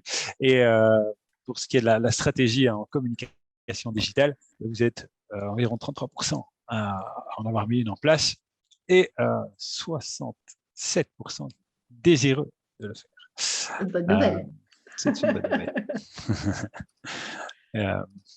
Et personne ne semble perplexe ou insensible finalement à la communication. Je laisse Isabelle prendre. Oui. Est-ce que vous voyez bien mon écran? Oui. Oui, Isabelle. Donc, je te laisse la main, Isabelle. Merci. Et te connecter à Wise. Moi de jouer. Alors, effectivement, moi, pour ma partie, je vais vous montrer comment activer ou réactiver votre fichier client dans un premier temps. Et puis, je vais vous expliquer comment assurer un suivi de vos contacts, une communication avec vos contacts tout au long de leur parcours et quel que soit leur profil. Pour cela, je vais m'aider de notre CRM et logiciel immobilier Wise. Donc, je vais me connecter à la session de Grégory. Est-ce que l'écran est suffisamment grand? Est-ce que vous voyez correctement? Tu veux agrandir un petit peu, peut-être un peu agrandir. Je peux encore agrandir un peu, oui. On est mieux comme ça? Yes. Ok, je vais juste faire un rafraîchissement comme ça, mon écran s'adapte correctement. Ok, c'est parfait. Donc, je viens de me connecter à notre plateforme en ligne. La première chose que je vois lorsque je me connecte, c'est mon agenda de la semaine. Donc, comme vous pouvez le voir, j'ai du travail jusque vendredi matin. Après, je me consacre un super week-end, en tout cas pour le moment. Et comme vous pouvez le voir également, dans la partie supérieure de cet écran, j'ai mon menu principal pour accéder à mes différents modules qui sont les biens, bien évidemment, les contacts, l'agenda, je suis dessus, la gestion des tâches que je vois aussi en partie ici. Et vous avez aussi un lecteur d'email et un module de mass mailing. Mais venons-en à notre propos. Je vais donc me rendre dans le module des contacts. Donc, je suis ici dans le module de mes contacts. Donc, je suis dans mon fichier client finalement. Le premier élément que je voulais partager avec vous, c'est que le plus important dans un fichier client, c'est de parvenir à le qualifier, c'est-à-dire à catégoriser vos contacts. Pour ça, dans la plateforme, nous avons la possibilité de donner un qualificatif aux contacts. La liste est ici, vous la voyez sur la gauche. Donc, je peux très facilement dire, ben voilà, tel contact est un prospect acquéreur, c'est un acquéreur, c'est un prospect vendeur, c'est un client, ça peut être un investisseur par exemple ou un promoteur. Bref, je vais pouvoir qualifier, catégoriser mes contacts. Ce qui est extrêmement important, c'est de choisir une catégorisation qui soit assez simple. Plus vous serez simple, plus vous aurez facile de maintenir cette catégorisation-là. Vous serez sûr que l'ensemble des membres de votre équipe comprendra exactement quels sont les qualificatifs qu'ils doivent attribuer à leurs contacts qui rentrent. Et donc, ce sera beaucoup plus facile de maintenir et surtout par la suite de communiquer avec ces contacts. Donc ça me paraissait être un élément important parce que souvent, on a tendance à créer une quantité importante de types de contacts et puis pour finir, tout le monde ne sait plus très très bien ce qu'il faut attribuer à un contact qui est, ben voilà, c'est un prospect vendeur, mais il vient juste d'arriver. Il vient par le site web, comment est-ce que je dois le qualifier? Si vous créez trop de catégories, à un moment donné, plus personne ne sait exactement comment ça fonctionne. Donc, ne créez pas trop de types de contacts pour pouvoir maintenir cette qualification. Et vous allez voir que ça va ça va faciliter la communication à tout moment avec ce fameux fichier client. Deuxième étape de ce webinaire, donc c'est réactiver finalement ces contacts. On l'a dit tout à l'heure, vous avez tous les jours de nouveaux contacts qui rentrent dans votre fichier client. Hein. Ils arrivent par votre site web, par les portails immobiliers, par vos visites, par le bouche à oreille. Enfin bref, tous les jours, on a quantité de contacts avec lesquels on communique. Mais notre postulat de départ, c'était de dire les contacts que l'on ne travaille pas beaucoup et qui pourtant sont assez intéressants sont ces fameux prospects acquéreurs. Ceux-là, on en a beaucoup et on en a beaucoup tous les jours. Ils vous demandent des informations sur des biens que vous louez et que vous achetez. Vous répondez bien souvent à leurs demandes. Parfois, on va jusqu'à une visite, et parfois une visite qui s'arrête là, dans la mesure où votre fameux prospect n'est pas intéressé par ce que vous lui avez proposé. Et puis très souvent, ben voilà, il a visité, il n'était pas intéressé. On va communiquer en lui envoyant, en faisant des rapprochements et en envoyant les nouveaux biens qui rentrent, mais très souvent, la communication s'arrête là. Or, vous savez qu'il y a en moyenne 60% des prospects acquéreurs sont quand même des potentiels vendeurs. Et donc, il est extrêmement intéressant de communiquer avec ces gens pour pouvoir en fait leur montrer tout votre professionnalisme, comment vous pouvez les aider en tant qu'acquéreurs potentiels. Et s'ils ont une expérience et une communication qui est assez chouette avec vous, ben, il y a fort à parier qu'au moment de la vente de leurs propres biens, ben, ils penseront plus facilement à vous qu'à vos concurrents. Alors, dans ma base de données qui est ici, je peux filtrer. Hein. Je vais, par exemple, filtrer ma base de données sur les prospects acquéreurs.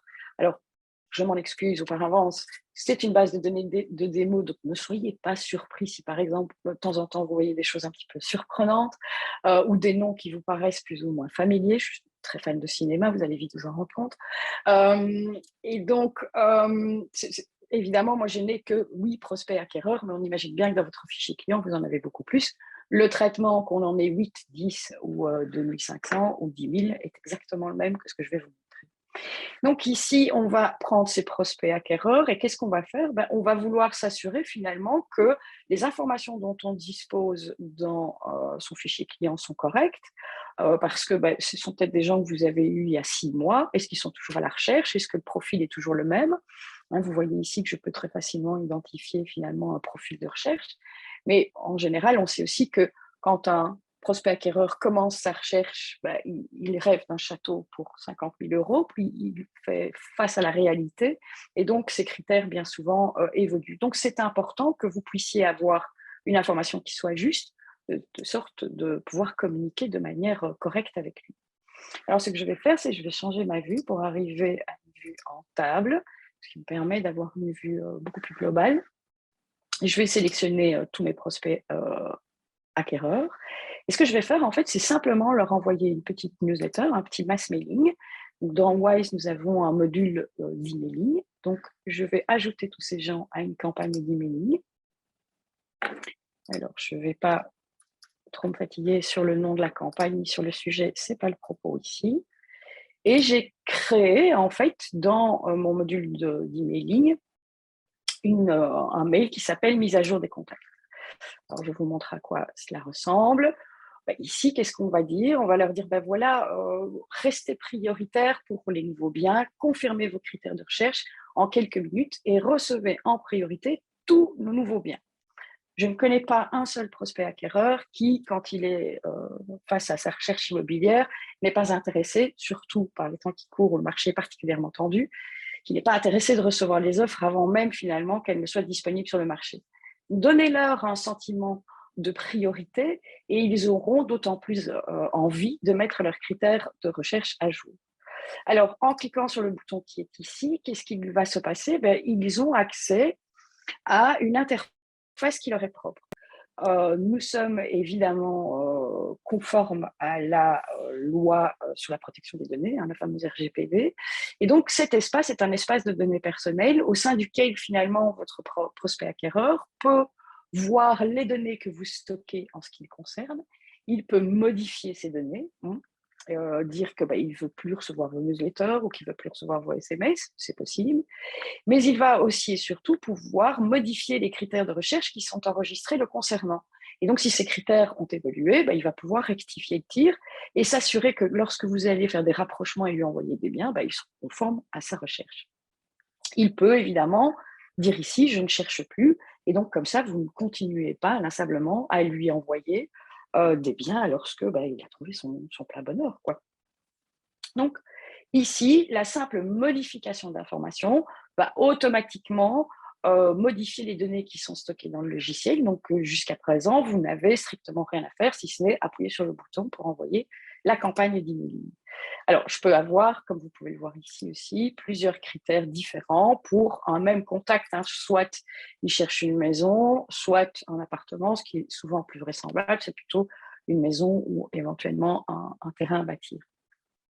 Donc, voilà une façon assez simple de réactiver une base de données de prospects acquéreurs qui sont là depuis un certain temps et de pouvoir s'assurer qu'ils vont mettre leurs critères à jour. Lorsqu'ils font ça, évidemment, il y a une donnée qui est aussi assez intéressante dans Wise, c'est que chaque contact dispose d'une date de création, mais il dispose aussi d'une date de mise à jour. Et donc, ça vous permet à tout moment de voir si ces contacts sont toujours bien actifs et s'ils sont toujours intéressés finalement par ce que vous avez à leur proposer. Ça, c'est une première piste pour réactiver vos contacts, vos prospects acquéreurs, et donc avoir une base de données qualitative. On va voir juste après comment on va pouvoir continuer à communiquer avec ces braves gens. Mais une autre façon, une autre petite idée pour réactiver des contacts, c'est vous avez signé des ventes il y a 1 an, 2 ans, 3 ans, 4 ans avec des personnes et finalement, entre-temps, on a eu une petite crise, toute petite, qui s'appelle le Covid et donc qui a quand même eu une influence extrêmement importante sur les valeurs immobilières. Et je suis certaine que parmi tous les gens à qui vous avez vendu récemment, il y en a toute une série qui se posent la question de savoir tiens, que vaut mon bien aujourd'hui et est-ce que je ne ferai pas une bonne opération financière en vendant maintenant? Donc, ce que je viens de faire, c'est j'ai changé mon filtre. Souvenez-vous, j'étais sur prospect acquéreur. Ici, je viens de sélectionner mes acquéreurs. Okay. Donc, ça me donne un résultat. Et là, je vais leur envoyer une newsletter qui est totalement différente. Je les sélectionne tous comme tout à l'heure. Action, je fais une campagne emailing. Hop, hop, hop, hop, hop, hop. Je sélectionne un modèle de newsletter que j'ai réalisé au préalable et que je vais vous montrer tout de suite. Donc ici, combien vaut votre bien aujourd'hui? Ben voilà, madame, monsieur, on a travaillé, vous m'avez fait confiance il y a quelques années, on a travaillé ensemble, je vous ai vendu votre bien. Entre-temps, la crise du Covid est passée par là, je suis sûre que vous vous posez cette question. Si vous vous posez la question et que vous envisagez de vendre ou de faire une opération immobilière, n'hésitez pas à revenir vers moi. Et alors, on peut instaurer, pourquoi pas, une remise pour ces braves gens. Ce n'est qu'une idée, il n'y a pas d'obligation, évidemment. Hein. Mais tout ça pour vous montrer que voilà, j'ai établi un modèle que je vais pouvoir réutiliser en filtrant mon fichier client. Je veux voir tous les acquéreurs, par exemple, de ces 3 dernières années. Hop, je leur envoie cette newsletter, on voit les résultats que ça donne, et puis je peux aller plus loin. Les acquéreurs d'il y a jusque 6 ans, et ainsi de suite. Mais une fois que j'ai créé un modèle, comme disait très bien Céline, vous ne devez pas réinventer la roue à chaque fois. On a créé un modèle avec un contenu qui fonctionne et on le réutilise de manière régulière. Dans le mailing, bien, à nouveau, j'ai suivi les conseils de Céline. Donc, on parle de soi et de qui on est. C'est toujours important de pouvoir s'identifier face à ses concurrents et donc que vos acheteurs, vos anciens acheteurs puissent repenser à vous. Donc, on parle de son équipe, on parle de son site web et donc, on peut aussi générer du trafic sur le site web. Envoyer des mails, c'est très intéressant, mais il est toujours aussi intéressant de savoir ce que ça donne. Alors ici, je vais vous montrer sur une campagne que j'ai réalisée récemment. Voilà, ici, comme vous pouvez le voir, quand on envoie des mails dans la partie de droite, donc ici j'ai toutes mes campagnes Peut-être, d'emailing. si possible, un peu agrandir encore. Je vais essayer. Alors, attends. Parce que je viens d'acquérir mon nouveau jouet et donc j'apprends comment m'en servir en même temps. Pomme plus. Merci.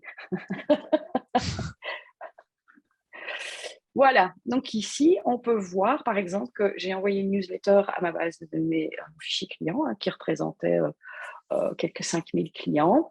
Eh bien, je sais voir combien réellement de mails ont été envoyés, puisqu'il y a des gens qui ne veulent plus recevoir mes newsletters, ou j'ai dans mon fichier client des gens qui n'ont pas d'adresse email. Okay. Je sais voir combien l'ont ouvert. Quel est le taux de désinscription et surtout quel est le taux moyen de clic dans les newsletters. Vous avez vu, contactez-nous, allez sur le site, donc on met des boutons. Et donc quand on met des boutons, on sait voir si les contacts à qui vous avez envoyé ces mails cliquent sur ces boutons. Donc ça, c'est très intéressant parce que ça permet de savoir aussi si votre communication est pertinente, si elle fonctionne, si les gens adhèrent à cette communication. Et moi, ici, c'est une image, donc je ne sais pas vous le montrer, mais quand je clique sur le 53, par exemple, je sais voir directement qui sont les contacts qui ont marqué un intérêt pour mon article de blog dans ce cas-ci. Et donc, on sait être proactif en termes de communication et voir si la communication qu'on a mis en place, finalement, fonctionne. Donc, voilà pour la deuxième partie de ce webinaire. Voilà, 2 idées de contenu que vous pouvez utiliser pour relancer votre fichier client. Comme je vous l'ai montré, donc l'outil de mass mailing ici prend tout son sens. On s'est créé des modèles de newsletter qu'on va pouvoir réutiliser de manière régulière. Je vais aborder… Oui. Je voulais juste insister, Isabelle, sur l'importance du titre d'un email parce que c'est ce qui fait aussi qu'on clique dessus ou pas. Donc, important de réfléchir, de tester des titres aussi lorsqu'on envoie une campagne. Si on voit que le taux de clic n'est pas tiré, peut-être changer tout simplement le titre de l'email. Et alors, une petite astuce, jamais plus de 50 caractères, si possible. Oui, plus le titre est court, plus il va générer du clic. Plus ça fonctionne. Mais en effet, le clic, c'est bien. L'ouverture, c'est bien. Mais du coup, après, sur les premières phrases, il faut être très en rapport avec le titre, avec l'objet du mail, pour justement encourager la lecture additionnelle. Alors, je suis revenue à ma vue initiale, qui est une vue que j'apprécie beaucoup parce que ça me permet de voir la liste des contacts qui correspondent finalement à la catégorie que j'ai sélectionnée, permet de voir toutes les coordonnées dont je dispose pour un contact. Et ici, je sais voir les critères de recherche de ce contact, et d'autant plus s'il en a plusieurs. Si cette personne est à la fois à l'achat, mais aussi vendeur de son propre bien, je pourrais directement le voir ici dans la partie centrale. Dans la partie de droite, qu'est-ce que j'ai? J'ai un élément qui est assez important, qui est l'historique de mon contact. Alors, à nouveau, je vous le répète, ne soyez pas surpris. Moi, je chipote énormément avec cette base de données, hein, donc je la trifouille dans tous les sens et je la malmène, ce qui donne parfois des résultats un peu étonnants. Mais ce qui est intéressant de voir, c'est qu'en un seul clic, vous savez voir quel est l'historique complet de cette personne. Donc, lorsqu'elle vous appelle ou lorsque vous devez, vous, la relancer, je parle ici par exemple d'un prospect vendeur, vous savez voir quelles sont toutes les interactions que vous avez pu avoir avec cette personne avant même de prendre contact avec elle. Et ça, évidemment, c'est de l'information qui est extrêmement précieuse pour pouvoir avoir un contact personnalisé avec vos prospects. Qu'est-ce que je vais vous montrer maintenant? C'est comment maintenir une communication tout au long de votre parcours client. On a vu, Céline vous a présenté tout à l'heure un parcours digital avec des clients qui existent mais qui sont froids, c'est-à-dire pas spécialement intéressés par vos produits. Puis, on avance dans la relation pour finalement obtenir une signature et une fidélisation des clients. Ce que nous avons voulu mettre en place chez Wise, c'est une fonctionnalité CRM qui est très connue et très importante, c'est ce qu'on appelle le tunnel de conversion. Donc, l'objectif, c'est de catégoriser finalement le taux de maturité que peut avoir un prospect, qu'il soit prospect vendeur ou prospect acheteur, peu importe, dans sa relation avec vous et dans sa relation à la transaction qu'il est censé mener d'ici peu. Donc ici, on a catégorisé son niveau de maturité en différentes étapes: froid, intéressé, chaud, prêt à signer, signer et abandonner. Alors abandonner, et on a voulu garder cette étape parce que même si un prospect vendeur signe chez une agence concurrente ou si un acquéreur achète ailleurs, c'est pas pour ça qu'on ne peut pas maintenir une communication avec ces personnes, parce que d'ici 2 ou 3 ans, ou 4 ans, ou 5 ans, ou 10 ans, quand ils feront leur prochaine transaction, c'est pas pour ça qu'ils vont penser à l'agent immobilier avec qui ils ont vendu. Donc, on a un contact qui est froid, ça veut dire qu'il vous connaît, mais pas d'interaction de sa part. Intéressé, le contact initie la relation, donc il vient vers vous pour vous demander des informations, ou vous demander des informations d'une manière générale. Chaud signifie qu'il accepte un rendez-vous. Donc, dans le cadre d'un prospect vendeur, ce sera il accepte un rendez-vous d'estimation. Un prospect acquéreur, il visite un bien. Prêt à signer, je pense qu'on sait tous ce que ça veut dire. On est en égo et ça avance plutôt dans le bon sens. Signer, le prospect acquéreur est devenu acquéreur, ou le prospect vendeur est devenu un vendeur client au sein de votre agence. Qu'est-ce qu'on va faire une fois qu'on a défini ces étapes? Eh bien, on va communiquer avec le prospect pour le pousser toujours vers l'étape suivante. Alors, comment est-ce qu'on fait ça? On va activer ce fameux tunnel de conversion dont je vous ai parlé il y a quelques minutes. Donc ici, je vais en fait générer ce qu'on appelle une liste de tâches. Voilà qui est fait. Donc, qu'est-ce qui va se passer pour chacune des étapes dans laquelle se trouve mon prospect? Je vais avoir des actions et une communication qui va pouvoir partir de manière automatisée. Alors, dans l'exemple que je vous montre ici, c'est un prospect acquéreur, et donc on va principalement en fait communiquer avec lui pour le rendre plus mature et l'accompagner dans son processus d'achat, peu importe qu'il achète finalement chez vous. Toujours mieux s'il achète chez vous, on est tout à fait d'accord, mais quand bien même il n'achèterait pas chez vous, communiquer va permettre tout simplement de maintenir une communication avec lui, et donc de vous faire connaître et reconnaître auprès de ce contact sur le moyen long terme. Donc, ici, qu'est-ce qu'il s'est passé? J'ai généré une liste de tâches et je vais avoir des mails. Vous voyez qu'automatiquement, ici, maintenant, j'ai une date qui est venue s'implémenter. Donc, ça veut dire qu'automatiquement, des mails vont être envoyés tous les X temps. Et ça, nous vous proposons un modèle, bien évidemment, mais vous avez la possibilité de le personnaliser. Donc, c'est tout le travail, par exemple, que vous pouvez faire avec Céline, c'est définir des mails d'informations, de conseils, en fonction de l'étape dans lequel se trouve votre prospect acquéreur. Et puis, une fois qu'ils sont intégrés au système, vous ne devez pas les réinventer tous les mois, les réécrire et les renvoyer. C'est le système qui va le faire pour vous. Bien évidemment, comme le disait Céline tout à l'heure, on ne s'adresse pas à un prospect froid comme on s'adresserait à un prospect qui est sur le point de signer. Donc, on sait avoir à chaque fois du contenu qui est en adéquation avec le niveau de maturité dans lequel se trouve notre prospect. Voilà donc ce fameux tunnel de conversion. Comment maintenir de la communication de manière constante sur le moyen long terme.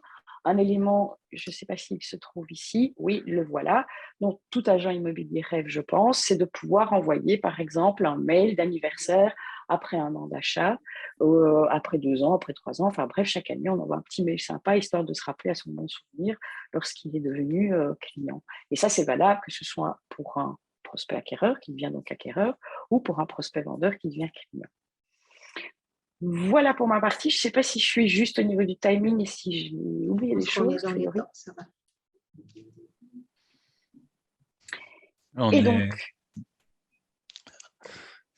Donc oui, en effet, ça fait 50 minutes que le webinaire a commencé. On avait dit 45 minutes, donc on est un petit peu au-dessus. Je vous propose justement un petit sondage sur l'automatisation de la communication. Et puis après, évidemment, on prendra le temps de répondre à vos questions, interrogations, réflexions, etc. On a en effet vu sur cette dernière partie surtout que vous avez la possibilité d'adresser une méthodologie, un process en fonction de la catégorisation finalement des contacts, que ce soit un prospect, vendeur, un prospect acquéreur, la communication sera différente, un client. Et ici, ce sont en effet une combinaison d'actions qui vont vous permettre de garder le lien tout au long de la relation client avec des contenus qualitatifs spécifiques. Je ne sais pas s'il y a des personnes qui ont un blog ici, et relayer le blog aussi sur des emails, sur des communications régulières, des campagnes emailing, des newsletters, ou même si ces contenus peuvent se transformer dans des contenus intégrés dans le tunnel d'acquisition, ça peut être bénéfique aussi.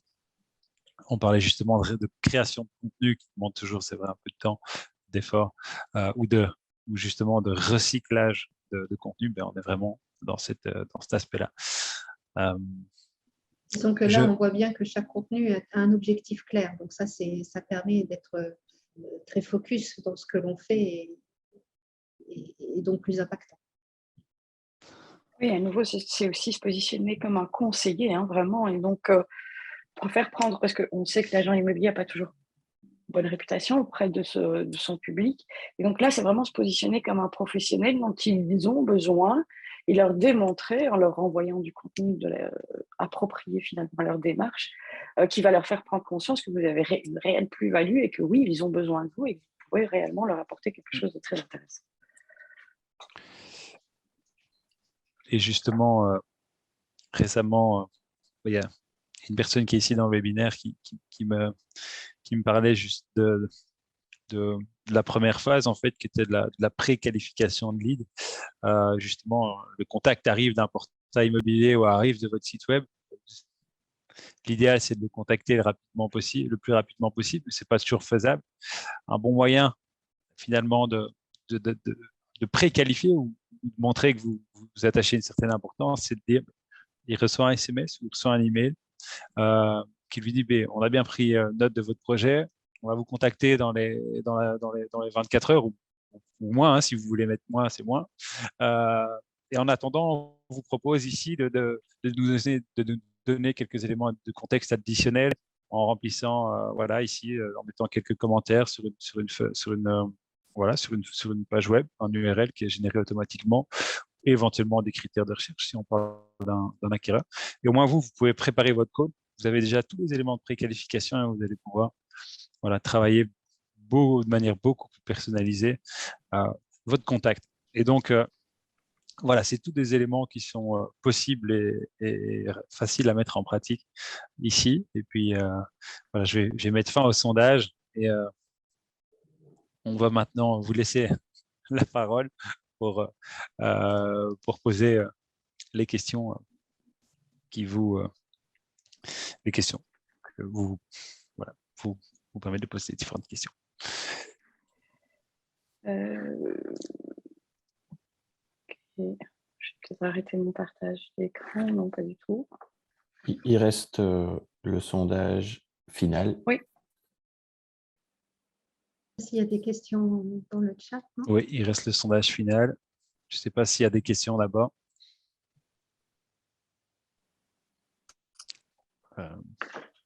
Si pas, en attendant, je peux vous permettre de répondre alors au sondage final.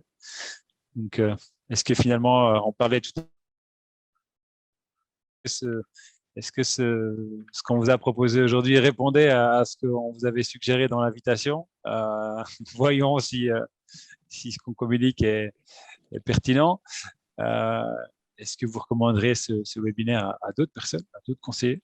Est-ce que vous voulez… On Oui. ne voit pas, je ne vois pas les questions. Ah voilà, ils viennent d'apparaître avec un peu de retard. Ah, ok. Est-ce que voilà, vous voulez en savoir un peu plus sur l'accompagnement que propose Céline, sur la communication digitale? Petite surprise, Céline vous propose cet été, comme elle ne voulait pas prendre de vacances, une session individuelle offerte. Et voilà, est-ce que finalement, là, les deux sont dissociables, mais les deux sont tout à fait complémentaires. Donc, est-ce que faire écho de ce que montre ou dit Céline ou ce que vous avez déjà aujourd'hui créé a toute une valeur dans la méthodologie et dans la semi-automatisation du suivi? On répondra aussi avec plaisir à vos questions ou sollicitations. Et en attendant que le sondage est ouvert ici et que vous le complétiez, s'il y a quelques questions, n'hésitez pas soit à les écrire, soit à les poser. Finalement, vous faites ce que vous utilisez le canal que vous préférez.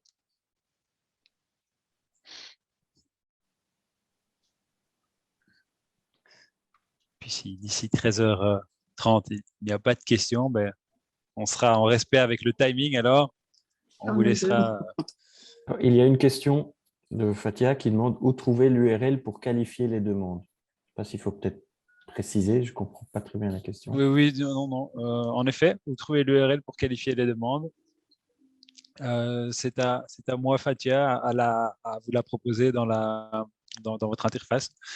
Donc, ce que je vous propose, c'est de vous contacter dans les 2 heures après le webinaire et de vous montrer et de vous mettre les éléments à disposition.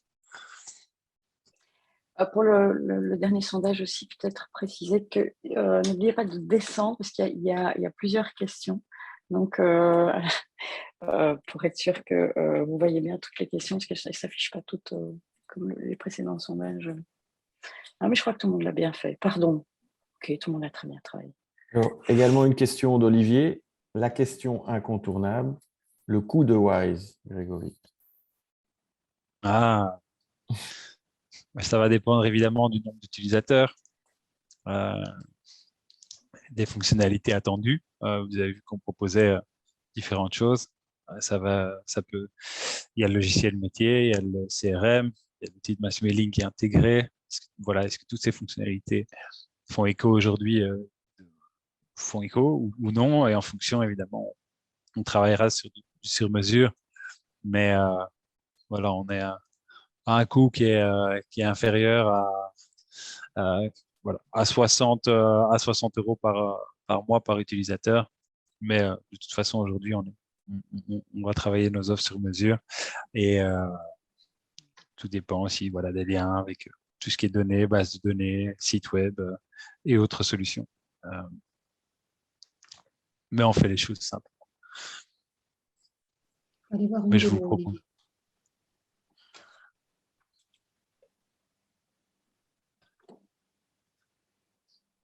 13h30, est-ce qu'il y a encore des questions?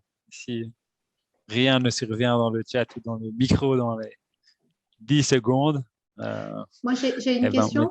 Oui. Vous allez renvoyer un mail avec tous les liens pour la démo et la On session va renvoyer stratégique. effectivement un mail, oui, tout à fait, à tout le monde. ainsi que le lien pour revoir éventuellement le webinaire s'il le souhaite. Fantastique. Absolument. Donc, comptez sur nous pour vous partager, Isabelle, c'est sous 7 jours, 15 jours, les 7, éléments. hein. 7 jours. Et il ne reste plus alors qu'à vous remercier pour votre participation, pour votre présence. Et on vous souhaite une excellente journée, après-midi Merci à tous. et semaine et de bonnes ventes, surtout. Merci. Merci beaucoup. Merci à tous. Bonne journée.